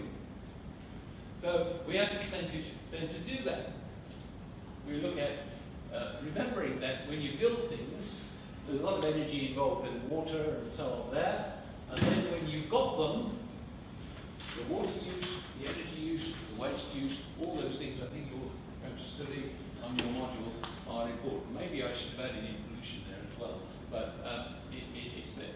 So we have to look at then how we can manage resources to do with that well. So to create then sustainable well-being, there's the planning phase, design phase, and then there's actually, you've done it, you're there, you're in it, okay. So you've got, it's no good starting thinking of ideas there or there. You've got to get it laid out here. This is where your vision, your plans, here. You've got to think about what you're trying to achieve at the end point when you're coming here. So the actual participants in this are the users, not just the design and management teams. They have to be involved. So if you design the city, for example, you would involve citizens around, a selection of citizens around, not just the key planners who've got to then put it into operation. Okay, and the same with buildings. And then you're moving here, designing for life, for the future, that involves all of these ideas in the boxes around here. And then here, co-development. We now have a thing called post-occupancy evaluation. At one time, people used to build things, as long as it was working, they did a quick check, then go away. Unless anything very went wrong, they never returned. Now the idea is that you continually have a check on buildings called post-occupancy evaluation, which is section 6 in the RRBA kind of work now from last year. And that's working a lot. And it isn't just measuring the temperature in somewhere or the pollution in the air or the noise level. So it's those things, but it's plus the human condition. So in Edinburgh, for example, there's experiments taking place from the university there, Department of Landscaping and Design, where you see people walking around, if you get the right day, with headsets. They're looking at the brain movements. They're looking at people's states as they're experiencing different things in Edinburgh. I can't tell you the results of the research yet, it's ongoing. But Professor Ward Thompson is the professor who's leading this. And so what I'm saying is about the human condition as well as just the physical. It's your state of being in different situations. And who's that? You've got a student now, PhD, who's doing a POE study. So maybe there's something there for them to participate in. So, livability. What is livability? Well, this is American Partners for Livable Communities, and we could each of us write down something what we mean by, but it's getting at the quality of life, the natural environment, prosperity, social stability, all of the things you mentioned there. I'm sure you could put something yourself down in that. And Kellett's work here, the book I refer to, Humans Possess a Biological Inclination to Affiliate with Natural Systems, Processes, and with their health and productivity. That's part of the quality of life too. There's another factor that comes into it. The natural world benefits well-being. The work on here on Journal of Mental Health.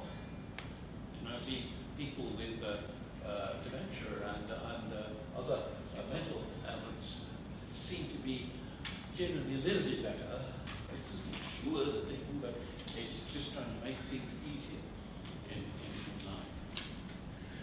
So what do we mean by the quality of life? I mean, it's obviously a lot of different things. These are some of the determinants that are put down, and I don't think in many cases they're awfully good particularly, but they're commonly seen, so I'm showing you what is put down. I mean, you can argue about a lot of GDP per person. Is that really the best thing? I mean, you could have an argument about materials and all sorts of other things, why that is probably not such a good factor, but there we are.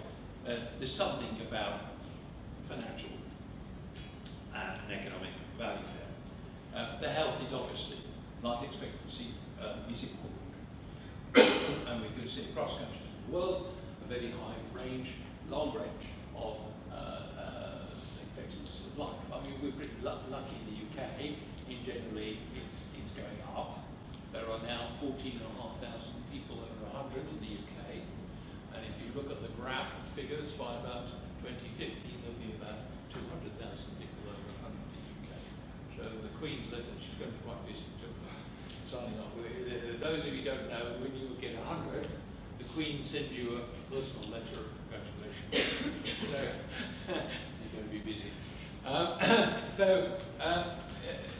Generally, and of course, that's a good thing, but of course it does bring problems as well. You know, the problems of retirement ages and all of that thing, lifespans, work spans, and all that. So that's another story. Political stability and security, yes. I mean, how dreadful it must be. And I say this with feeling because I was lucky to go to Hussein's home in Syria. He invited me to lecture in Syria a few years ago. I went into his home. I met his mother, his father. And now, it's very sad, I think we all commiserate with you for a dreadful situation that people have. You see the picture on the television screens in Iraq and Iran and so on, and many countries out there. And I think, oh God, you're really looking, this is dreadful. And one feels helpless about what to do. But for them, there is no political stability, security. You see young children in a critical state. So that is important. Family life, divorce rate, well, yeah, that's a questionable one again, because the nature of relationships and that social thing will change a lot, so I'm not sure that's really what that indicates clearly. Likewise, church attendance, again, is another thing that's changed a lot. Climate and geography, obviously important. In general, we talk about sustainability, but if you live in a hot region, hot, humid region with a highest population, it's more difficult than you live in somewhere like Finland or Scandinavia or UK for that matter, where the temperature ranges, climate is moderate, temperate, it's reasonably fresh a lot of the time. We grumble about this and that, but quite honestly, the climate up here is okay, pretty good compared to going those extremes. The pressure is very difficult on very hot regions and ones with a lot of people as well, very, very difficult. So that is something. Job security, yes. One can see the worries about unemployment rates because employment is on the way to crime in a sense. People who've not got jobs, not got money, desperate to get some money, and they perhaps end up doing things they, by their nature, they wouldn't do. So that's important. Civil liberties, yes, freedom is important. And you can look around the world and you can see where there is freedom, where there isn't freedom, and that's important. And of course, gender equality, another big thing, echoing around the world. I think where there's been more differentiation in places in some of the Middle East or some of those places, now the women are making the running, demanding education and so on. So gender equality. And of course, great values of university life is that in this room we have people from several countries, different ages, genders, mixed. We're very lucky. It's no problem. We're all together. It works extremely well. Various people try and measure in versus. There are various companies like PricewaterhouseCoopers, who look at the survey criteria. I don't think I've got time to go through this now, but you can make your own list here, but you know, the political, social things, the medical, public health services, the consumer, the housing, recreation, economic environment, social cultural environment, all of those things are obviously important. The social issues, fuel policy. It always annoys me when some politician comes on and says, oh, well, of course the fuel's too cheap. I mean, for some people it's not. And so fuel quality, of course, is important because it is about health and can lead to death. Having said that, of course, we've got the effects of global warming. And now we have more complaints about the summer condition than the winter condition in the UK, in general, roughly speaking. There's more complaints there. And remember, I think it was 2008, 35,000 deaths on the Mediterranean due to overheating. Usually affects the older people first. Hot, too hot is bad as well. So we have to think about, when we're doing our cities, are they going to be future-proofed for climate change? 2080, 2100, if we say a 2 degree rise in temperature, 4 degree rise in temperature. And there are people looking at those scenarios. Employment and job creation, obviously, absolutely vital. Community lifestyle and transport preferences, all of those things are important. And we're dealing with what seems to be an intractable problem, because there's lots of systems within a total system. And I'm sure Stuart has obviously been involved highly with this in his career. And, you know, gosh, it all sounds almost too complicated to deal with. And so holistic design, where we try and get a holistic vision, bring things together, is approached now. It is being approached, it's a hot topic. There's only 3 things here, there are others, but I'm going to talk about the SUBIC, which is the Sustainability Good Environment tool that we've developed over the last few years. And this work by the American Institute of Sustainable Design is interesting. And then this work by Wood and Brown in Australia, Wicked Problems. Wicked problems are those problems where there isn't a kind of yes or no, it's not black or white. There's a number of different things, and some of them are in conflict around. There's no immediate obvious answer. How do you deal with that? And their book is worth looking at, because it looks at how you can, we talk about multidisciplinary, interdisciplinary, this is transdisciplinary, how we can work across and vertically when we're looking at problems to come out with solutions. So I think that in decision-making terms is a step forward, but we're not there yet. Now, I've contrasted here intelligent building, responsive to people, sustainability, local-boutique, healthy, functional, with the city, the cities, sustainable, integral, livable cities are composed of the buildings and the infrastructures. And then the well-being of everyone, individually inside and outside around in communities, to meet environmental, economic and social needs. And the characters we want, I think, are the quality of life issues, the sort of things we've spoken about, respect for the natural environment, okay? Embrace nature, don't separate from nature. And diffusion of technology with purpose. What I mean by this is that technology is very seductive. It is super smart. We go all out, got phones, this and that, the other, around, and there's something coming out every day. You get something else moving on. Now it's the i6 we're looking at, it's just the i5, and then behind the i7 very shortly it's on. Our computers only last 2 or 3 years ideally, and you have to think about changing and so on. So there's a lot of seductiveness and attractiveness about the technology. We have to be careful. We don't just use it because it's there. We have to think, does it enable what the vision, what we want to do properly? So what I've put is here, with purpose, diffusion of knowledge. So I'm not against innovation, I'm not against technology, but not just grabbing it all. using it with purpose. And don't forget this, future generations. Very long-term thinking. Just on long-term thinking, the construction industry in the UK is largely short-term thinking. And it is in some other countries too. And there's a contradiction in terms. You can't possibly have sustainable things with capital cost allowances where something is just priced on a value like that. You've got to look at the whole life value of something if you really want to make a judgment on what to have.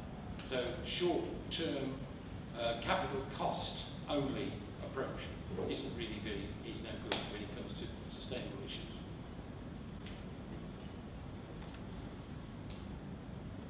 So, in the sustainability values, we're talking about rationalisation, maintenance, because looking after things is important. It's not just the design. Once you've got the design and it's there, you've got to look after it, otherwise it depreciates. We've got to look at systems, how things work together. That means looking at the interconnections, not just designing a great system, another great system, another great system, and there's no interconnection. Must have good. And the whole life. They're how they react to things, respond to needs. You want to go somewhere, and then you have to change, you've got to do something else. Can the system cope to deal with the user demands for change? And a range, and a respect for history. We talked about Glasgow and Edinburgh this morning, two cities I love, and both cities have wonderful architecture, historic architecture, old architecture. I've certainly done deep probably, I don't know if it's deep but I'm just with Scotland, so I did mention that. And UK in general. And if you want a contrast, go to Los Angeles. A great city in many ways, but it's different. And they love coming here because of the old things. They love coming to track their history. They love this about the history. So the heritage is important because what is new today in our sustained generations will be history, old architecture of the future. So what you're leaving behind is part of the spirit of the age in which we live. Very important. So, too much on the slide here. No good. Look, more sustainable, less sustainable. I'm just going down to things which are, better, generally better. Compatible reforms, more walking and bicycles, more renewables, as opposed to the opposites of those things. And we can all make these kind of tables up and contrast. So, green cities. Now, the greenness as opposed to sustainability. The difference is sustainability is the whole view. The green thing is in what are the actions you actually take. So, you're using solar collectors, PV collectors, and all the rest of it, tidal, wave barriers, sea energy, and so on. These are actions you use to get a green building, which is sustainable. Sustainable is the big picture. Greenness is the actual things you then do. So these are particular things. Rainwater harvesting, low energy desalination. They're particular actions which go towards creating greenness.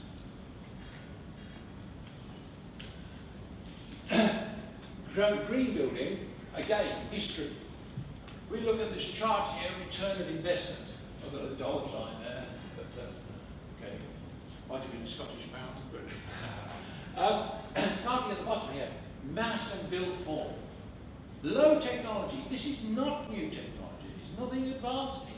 But by considering passive design, minimising cooling loads, minimising heating loads, and the important, very, very important, and going to the next bit, the facade of the building, positive shape, thermal, the light, the transparency of all those things, the transfer of those things is very important. And then basically you get a quick return of investment, and they're basically students. As you move up the chart, you get more active things in the table here, the lighting, the heating, ventilating systems, air conditioning, and talking innovation. Innovation, of course, when it newly comes in, is expensive. As it gets used up, it becomes cheaper. But this is the return on investment. The other thing about innovation is reliability. These things like building mass form, very durable, long-lasting, not polluting, very, very easy. These things, they've got some variations in. They may not work, may work, they make quick replacements and so on. This is more durable.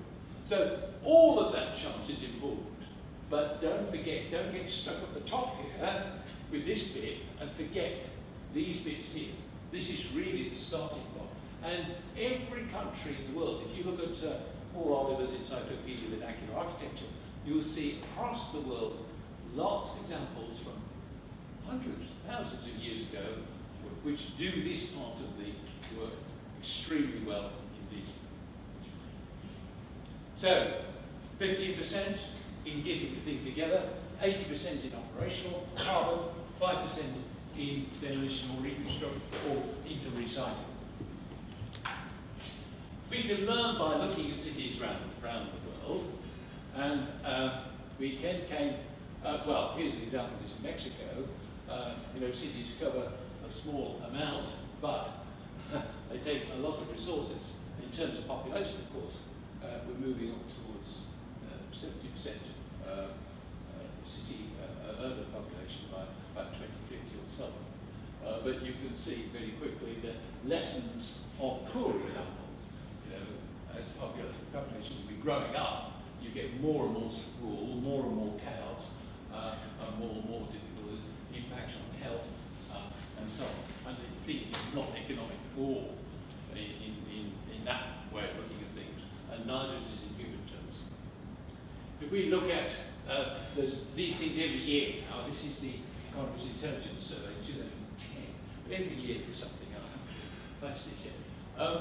The ranking for 2011 was is here, and you see the cities and countries. Melbourne often comes out very well. Vancouver, Vienna, and so on down the table here. Okay. Now, if you look at the opposite end of the table, these countries here. Often, in many cases, larger populations, but also very hot regions. And in some cases, political unrest and various things, and some other things going on. So this side, more tricky, more difficult. This side, easier, more temperate climates. Australia, often known for good climate. Canada, where in the living climate, good climate. In Europe, Finland, Helsinki, popular. Austria, Vienna, popular.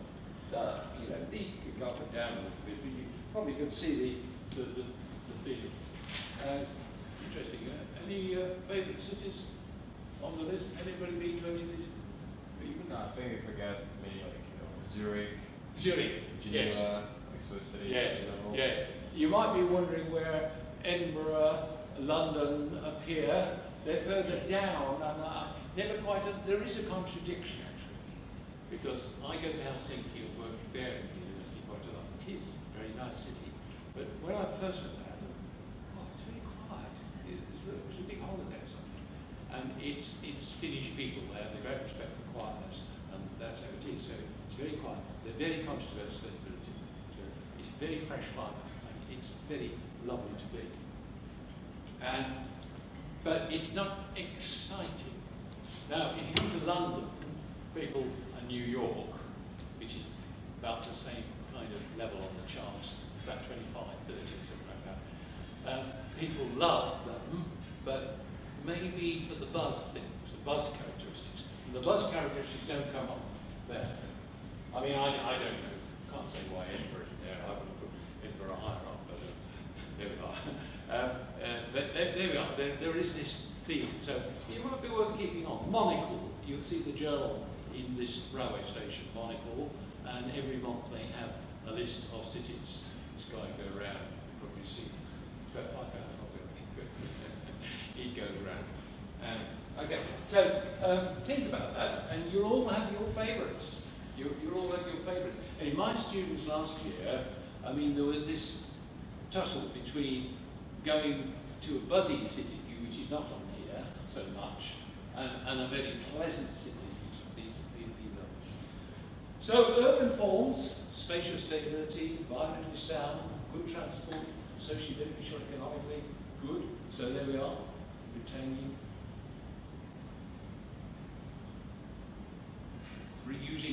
land, reclaiming the streets, human scale development. I think this is really, I mean, economic viability is obviously highly important, as we've seen from Stuart. But human scale is very important too. Human scale development really important when you do. And things, even in China now, people talk about, well, cars are coming on, high volume. They're talking about walkability. I work with an industry construction regime, and they now talk about the walkability cities. There's a concept of cars coming on. So even in China, that's that sort of. And I think this word vitality. It all comes down to energy flows. When energy flows are good, when there is vitality, people generally feel better. Right. So you need some vitality, as opposed to being boredom or something like that. So sustainable master planning. And there is a bit of a story here involving Dundee, because Huzam used to work with me in research on a project from the government a few years ago, 6 years ago or so. And we got into this master planning, which is involved in all of those things, looking after the environment, the economic growth, the social growth, and in the middle here, getting it all together, the socio-eco-socio-sustainability. And we wanted to look at how you rate things. Now, there are all these rating tools across the world for rating sustainability. There's a lead large in America, there's BREEAM in the United Kingdom, Green Star in Australia, I think it has to be in Japan, and there's lots of others. The trouble with a rating scheme is you've got to fix something. You've got to put some fixed values in. And we saw the challenges, could we have a system where it was more client participative and it was a more flexible scheme? And we came up with this. There's our team. Top there you see Zam here, and myself, the academics, did the original project, and then we put it out to Hilson Moran, Matthew Gibson there, and Andrea here at Hilson Moran. When we finished the actual research project, they then really got enthused by what we'd done and developed it. And Huzam will tell you a bigger story at another time about this. But this is what it was about. Establishing a common language. Okay. Integration. Leadership. Like Stuart said, in the end of the day, you've got all these other things going on. You've got to have the leadership. You've got to have a champion to get the thing through. Okay? Otherwise, it all goes diffused and nothing happens. You know? So, okay, encourage the stakeholders involved. Okay, all involved. Sorry? But, right, so we looked at all of those things as part of the tool. I can't go into all of you, but just going very quickly through, we based it on the people themselves, the products we were using, the processes involved, and the interrelationships at the various stages of planning, design, construction. So on. And we grouped factors into environment, social, cultural, economic, and each of those were broken down again into different factors, and they were broken down again, and then we had to develop a priority evaluation system. You will tell them all about that at another time, what we did. We haven't got time to go through all of those, but there we are. I think we got about 90. I think we reduced them about 70 in the end.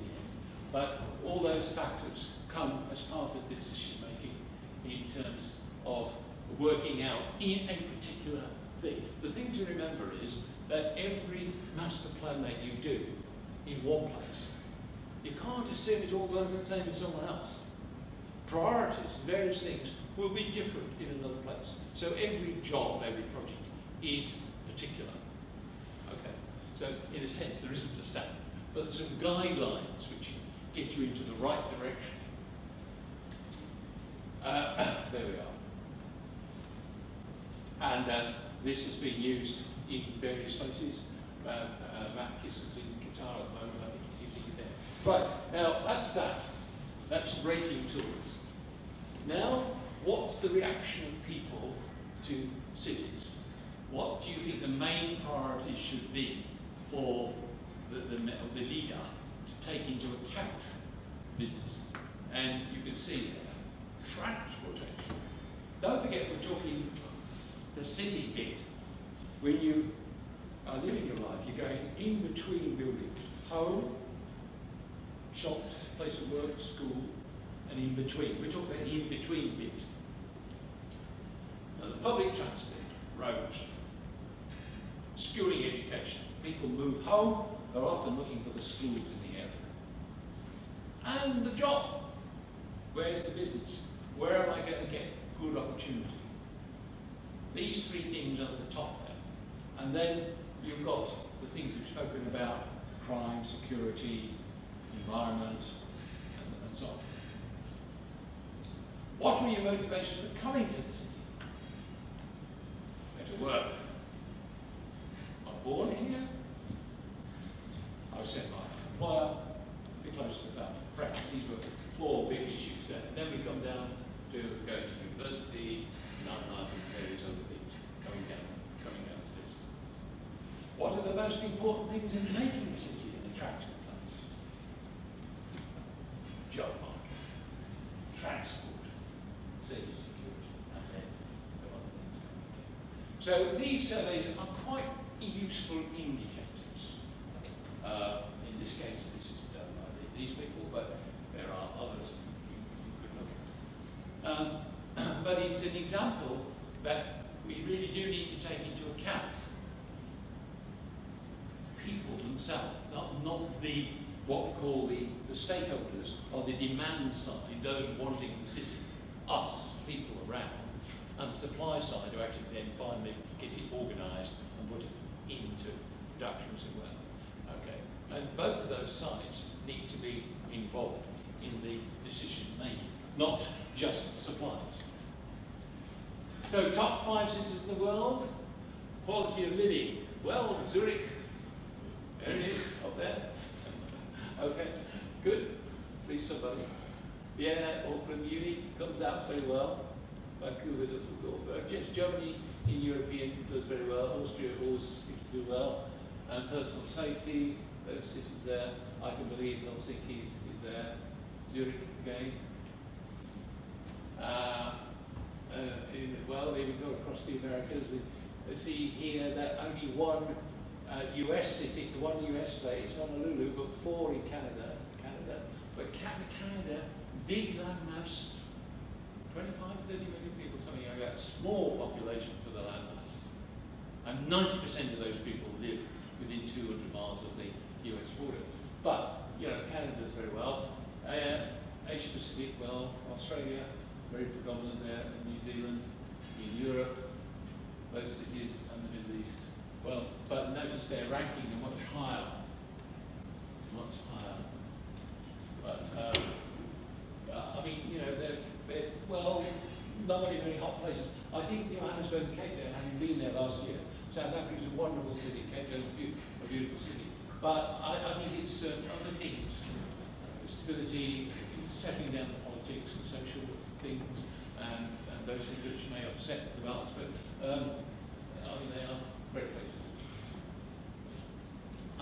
Personal safety. Well, there we are. You've seen, this is the Mercer group that do this one. You can keep your eye on these things and see how it works. Mobility does have a big effect. There's just one example from Bogota in Colombia.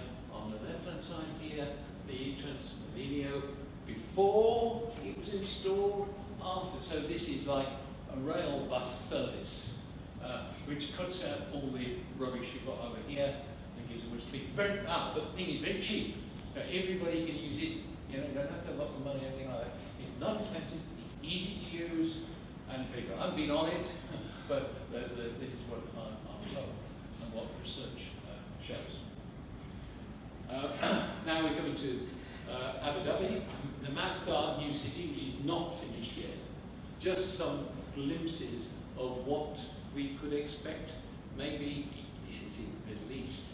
So this is not going to be the same everywhere else. It's got its particular culture, but it is quite interesting to see how they're doing it, what is happening, and as you can imagine, a lot of money involved, And you could imagine a lot of modern technology, people pods for transport and so on, but trying to get a little bit of nature into the background there. And you notice in this picture here that these areas are very close together. And this is part of the old thing in hot countries of building close to give mutual shading between buildings. So that's an old idea, not a new idea. So some old ideas mixed in with the new. We can't tell you any more at the moment whether it's successful. We have no measures and the moment. But there's just a quick example. I've got some other examples which are interesting. So what I said about technology is, okay, but at the end of the day, it's us as human beings that have to think things through and use the creative force within what we're doing. I mean, there's been a tremendous range, obviously, from the Industrial Revolution to the railways and up to the modern day. I mean, it's unbelievable. Only just over 100 years ago, those who aren't British, cars were mainly horses still. But when you had a car, if you were rich, the speed limit was 4 miles an hour. And you had a man with a red flag that walked ahead of the car. The car came behind like this. And it's only 100 years ago. So for me, my grandmother saw that. So it's not all that long ago. Now you go 100 years from where you are now, what's it going to be like? Well, as you, Steve, I'm sorry, you said it's not. You can't predict exactly. But it's useful to go back and forward again. But you can see on this picture here a lot of the integration, what's happening now. We haven't got time to do all the World Economic Forum in 2012 put some ideas down here, and you'll see informatics dealing with big data, the big data problem here, and biology. We're learning a lot from other factors. You want me to finish? Right, okay. So there we are, a list on there, and ecocities, what am I going to say? Oh, recommendations. Well, this is going to go onto your system, and you can read this in your own time. But there's my recommendations. And 10 rules for building green. And finally, this is the UK Green Building Council vision of future cities. Okay, thank you. Thank you very much indeed. I apologise for standing up and trying to draw you to a conclusion, only to give you an opportunity to answer some questions, you understand? So we've got plenty of time. Good, thank you. We've got plenty of time, but I think it's an opportunity to ask some questions. And then, as I said at the beginning, part of the opportunity today is to have two very distinguished academics with us who can, we can bounce ideas off them. So the last part of the session is supposed to be a little bit more interactive. But first, to Derek, anybody like to offer a question or a perspective on some of these ideas? Well, you're not a student, but please, Neil. It was actually a simple question, but I was curious that in the ECI survey, looking at quality of life and what attracts people to cities, that in one of the surveys, housing would feature on the responses all, and in the other survey, it was down to about 17%. Yes. And I found it quite curious. I would have thought that the quality of housing that people live in the city, how they live in the city, is actually would have been featured much higher. But they're like these polls. We don't know where 2,000 people exactly were. It could be a bit different somewhere else. I think there will be oddities. There won't be gospel truth, but there's some indication which is useful. But like all polls, that is a select sample, and sample, although they do their best to get it sort of mixed, it doesn't always work out like that. Then you do get some odd things and surprising things come up, which in certain areas is definitely a real problem. And the other thing is about averaging out. Sometimes you lose the detail when you start averaging. You lose something which is very important. Sensitivity analysis. Question on your perspective on this on scale. Do you see the future of sort of green cities, greener living with sustainable living on a large city scale, or do you feel that perhaps they're more easily achieved through smaller, or trying to involve more community-based approaches? And that's what we're doing in China. It's more, although the word eco-city seems to make you think of something big, in fact, it's more like eco-regions development. Some are cities, and so depending on your situation, you will have both, but I think there'll be a lot of eco-regional development. So, you could draw circles around some hub somewhere or other where they'll have their particular characteristics. I think regional eco will be very prevalent as well. How happy are you with that outcome? I know it's early stages, but given the kind of framework set out there, Yeah. seeing implementation in places like China, is it working on other factors which push these things perhaps closer? Very difficult to deal with on practical. Very difficult to deal with, you're quite right. And I mean, partly China's, as I said, only from about 1979 roughly coming out into the open. Before that, during the Mao time, it was a bit sort of flat, so we say. There's more of a social thing going on there. But developments were not happy very much indeed. So it's relatively new. So when you're on the road in China, you can be in a modern Mercedes car with a two-stroke engine bike on the side of you. In the countryside, you can have 15th century machinery going with the oxen, as I've been on one, or you can have something extremely modern. You've got modern and old side by side, and also there is the culture, the thinking behind which is doing. And when I was lecturing once in Xinyang, they were apologising to the state electricity because things were hanging off and bits of phone windows were a little bit skewed. I thought, oh, it's fine. But he said, oh, it's very old. I said, oh, how old? 50 years. And, to us, 50 years is not very old at all. And if something broke down, often the people in the road would mend, the driver would be on the bus mending it. But since that time, 1990 for me, and now when I go, it's changed. So Chongqing, great modern city. So it's the time scale is very quick, and to adjust to what they've been used to, and the speed of everything is right. So there is that knowledge. There's also something in the culture of looking after things. So I often say facilities managers, for example, going out to China should do very well, because this caring for buildings and that is not so prevalent in the thinking. But on the other hand, Chinese people work so hard and learn, they like a big sponge and everything like that. There are these conflicts, you're quite right. So I wonder if I can invite you to come out to the front too, so we can have a head-to-head meeting of the big brains, and you can bounce off each other and draw the audience in together. So I think you're getting far too comfortable sitting there.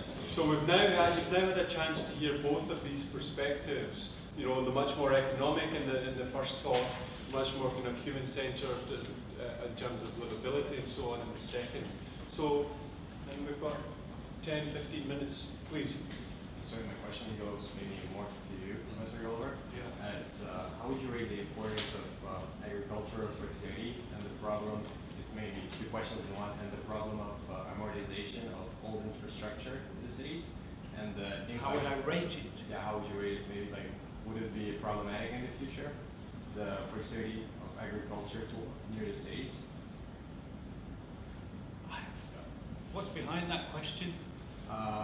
Don't you think bigger cities would have to scale down and community development would actually go on the increase? I don't know. I really don't. Right. And There's some talk about food security, isn't there? That people are concerned about land being sterilised by urbanisation and taking land out of production. But there's a kind of counter movement, isn't there, where actually urban farming and urban production phenomena have emerged. Is that something? Yeah, kind of, yeah. For example, this... Have there been any successful models of urban farming? Yeah. Where? For example, now in Detroit, where the city is... That's equivalent to allotments I mean, that's not... Is it? I mean, I've been to Detroit. yeah, well, now all the abandoned plots, because of foreclosures, they started to have local agriculture farming. Right, do you mean big scale farming? Yeah. Oh, because in my next bit, which I haven't got time to do now,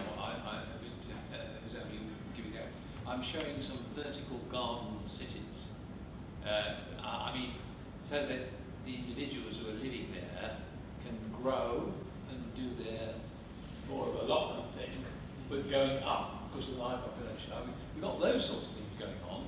And James Law in Hong Kong and Vincent Calvo examples, you'll see fantastic things in Shenzhen, the Asian Kerns. Have you heard about that job going up? Going up like that, and it's beautiful. All the gardens around for planting, for attractiveness, and for growing things. I mean, I don't know if that's the kind of thing you mean, but it's gardens in the city, certainly. Maybe it's too big. Have you seen it? Have you seen it successfully operate in Detroit? From some documentaries, it seems like it's growing. Yeah.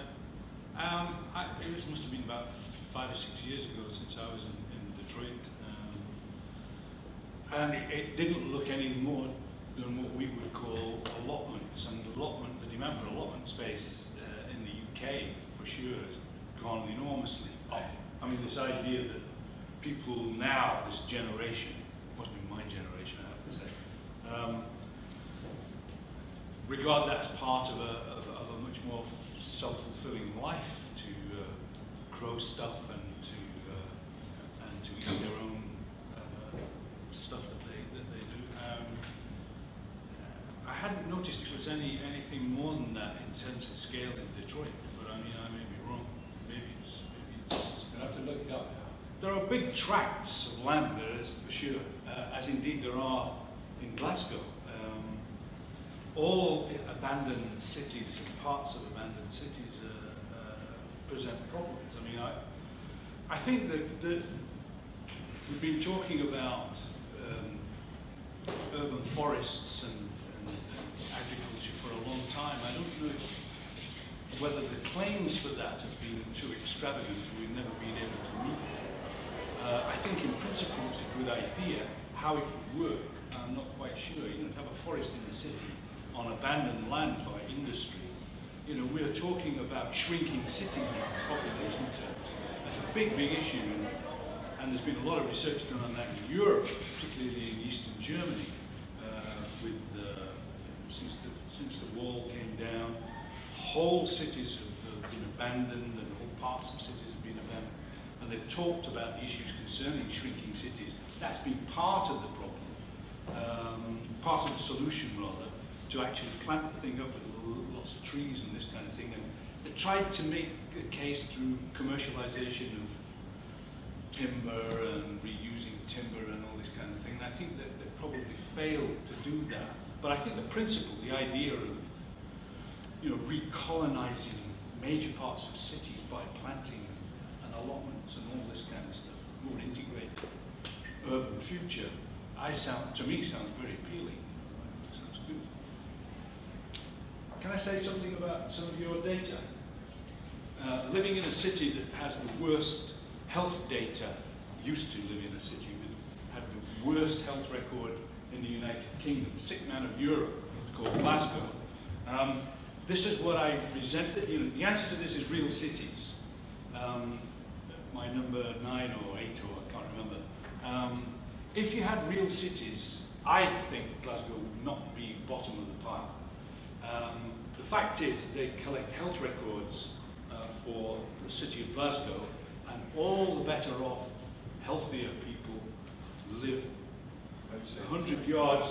So if you had a real city, you know, what Glasgow really should be measured on it wouldn't be the bottom. I mean, the statistics about Glasgow are scary. You know, I mean, for example, what's the city in the UK which has the lowest levels of sunshine in the UK? Glasgow. Which is the city has the highest levels of skin cancer in the UK? Glasgow. How do you reconcile that?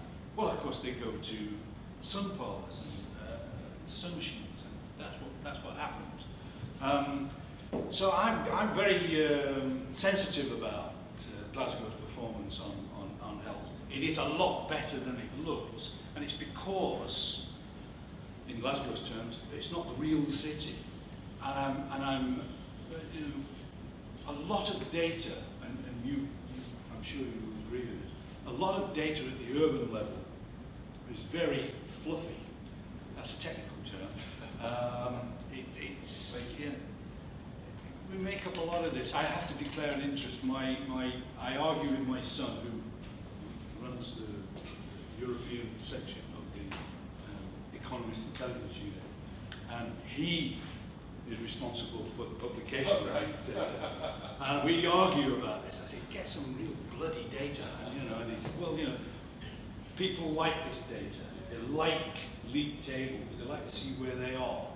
Well, there's a very broad. It's just. You have to be very careful. I mean, having worked a little bit in Russia, as I said earlier, if I was in Russia, the biggest factor that would be holding the economic performance of the city back, to me, as an external, and I wouldn't be part of the survey, is corruption. That really hits you. Whereas if I was thinking about, if I was, I don't know, late 20s and I had a family, which I did at the time, school performance would be much higher at my list. How do the schools do here? And we never factor in, or we rarely factor in, although your diagram did, mention these analysis. School performance is a very high ranking factor in house selection and neighbourhood selection. But in Russia, I don't know. I mean, certainly corruption. Whereas I would just assume that we were just corrupt like everybody else in Dundee or Glasgow. No different. So I would just take that as a baseline. We've got time for 2 more questions, if they're short, or 1 if they're long. Sorry. So one of the things that strikes me is that, and it's up to your point a little bit actually, is that when it comes down, I mean, all the good intentions are there, the collective good intentions are there, when it comes down to delivering certainly a lot of urban intentions. I think what gets in the way is the legal system. And the legal system gets in the way in all sorts of ways in terms of litigation, in terms of difficult legal frameworks, collective endeavour, in terms of pursuing, you can't, very few people want to build parts of walls now in urban walks, you can't continue the streets. The very fabric of the city is under threat of procurement because of the legal system, legal frameworks, and this fear of being sued, actually. And I think that whole legal system is something that needs looked at in the context of the invention, because in different places it's different political system. In China you can do things much more quickly, in research much more flexible. How long it's taken us to argue about one runway? In the UK, Commissioners, how many years ago was it? You know, so that whole legal framework, I think, fights against a lot of good intentions. And I just wanted to thought perspective. It's equal. It's also combined with this idea that everybody has a voice, trying to listen to everybody, and it prolongs things. I don't have anything to say. I mean, I think obviously you can get more progress in an autocratic system. You can just drive it through. You don't have to listen to preferences and so on. Yeah, I think unless it was a very specific case, your point is well taken. Yeah, the law in some cases is a big barrier. Do you know what sort of research is going on in that area, looking at the interface between this sort of work and these good intentions and the law? Well, I don't do that exclusively on the law. I'm going to finish with one final question, which I've been trying to formulate, but I don't have it quite right. But it goes back to that idea of public versus private, and I'm interested in your perspectives about space. I'm going to return to this waterfront development in Dundee, civic space at the heart of the city. Who is in control of the composition of that space and the fabric of that space in terms of the buildings? Because there seems to me to be a massive problem if it's development led and you're after a short-term payback. You go for cheap materials and hopefully get return on investment, which maybe the private sector would demand. But if it was public led, perhaps you can have a longer perspective. Perhaps you can have some of these neoclassical buildings. You talk about, we've got resilient architectures because old stuff has lasted. But if it doesn't last, it's because we've discarded it. So how do we reconcile, in terms of new civic space, the tensions between the market needing a return versus civic society wanting longevity and quality? Beauty is what you said, Stuart, right? Oh, well, I do think we've got a bit of the law on our side in this case, in the sector. I think that there's now increasing environmental legislation on various issues. And social... But they can be ugly, though, right? They can be, but the social awareness of the sector is also there in the public side as well. And I think, I'm not saying this is a complete answer, but developers are changing the market, and there is research on this. The different attitudes at one time, it's all to do just money, plain money, sharp, when we want a quick development, make some money and go. And that is changing slowly, and I think part of why it's changing is a very increased social awareness about the importance of green issues. When you do something, there are social consequences for the stuff around you. You've got to think about a little bit wider envelope. It's part of the story. Well, this is the ongoing tension. This is about leadership. This is why leadership is so important. And this is why we have to be much more into the training and coaching of leadership so they can see a lot more of what's happening in other countries, in other circumstances. I don't know. It's very difficult to generalize and get a decent answer about this. I mean, I think, for example, one of the guys who used to work for me is the only guy that's taken Tesco to court. And they, he tells me personally, they used to threaten him. He actually refused to give them permission in a well-known city in England. And they used to say to him, I mean, they do bully, they would say to him privately, do you know how well connected we are? We are part of the power structure of the United Kingdom. And he was, had to take support from family and everybody else because I'm saying it was confidential. It is ironic that I say this in a week when Tesco, who were untouchable, who were flying very close to the sun, and that's what happens when you fly too close to the sun, I guess. And now, they're fixing the books, and they're going to turn out to be a rotten company at core. They are, really. But there are so many pressures, and this is why it's part of leadership. You need courage. You need to be able to do that. I mean, it helps to have a few bob as well in your pocket as a public investor, so that you can say, this is important to us in the scheme, so we will become an investor in it. Yes. I can only give them particular examples. Glasgow had no hotels in the central area. I exaggerate, I think it had one or two.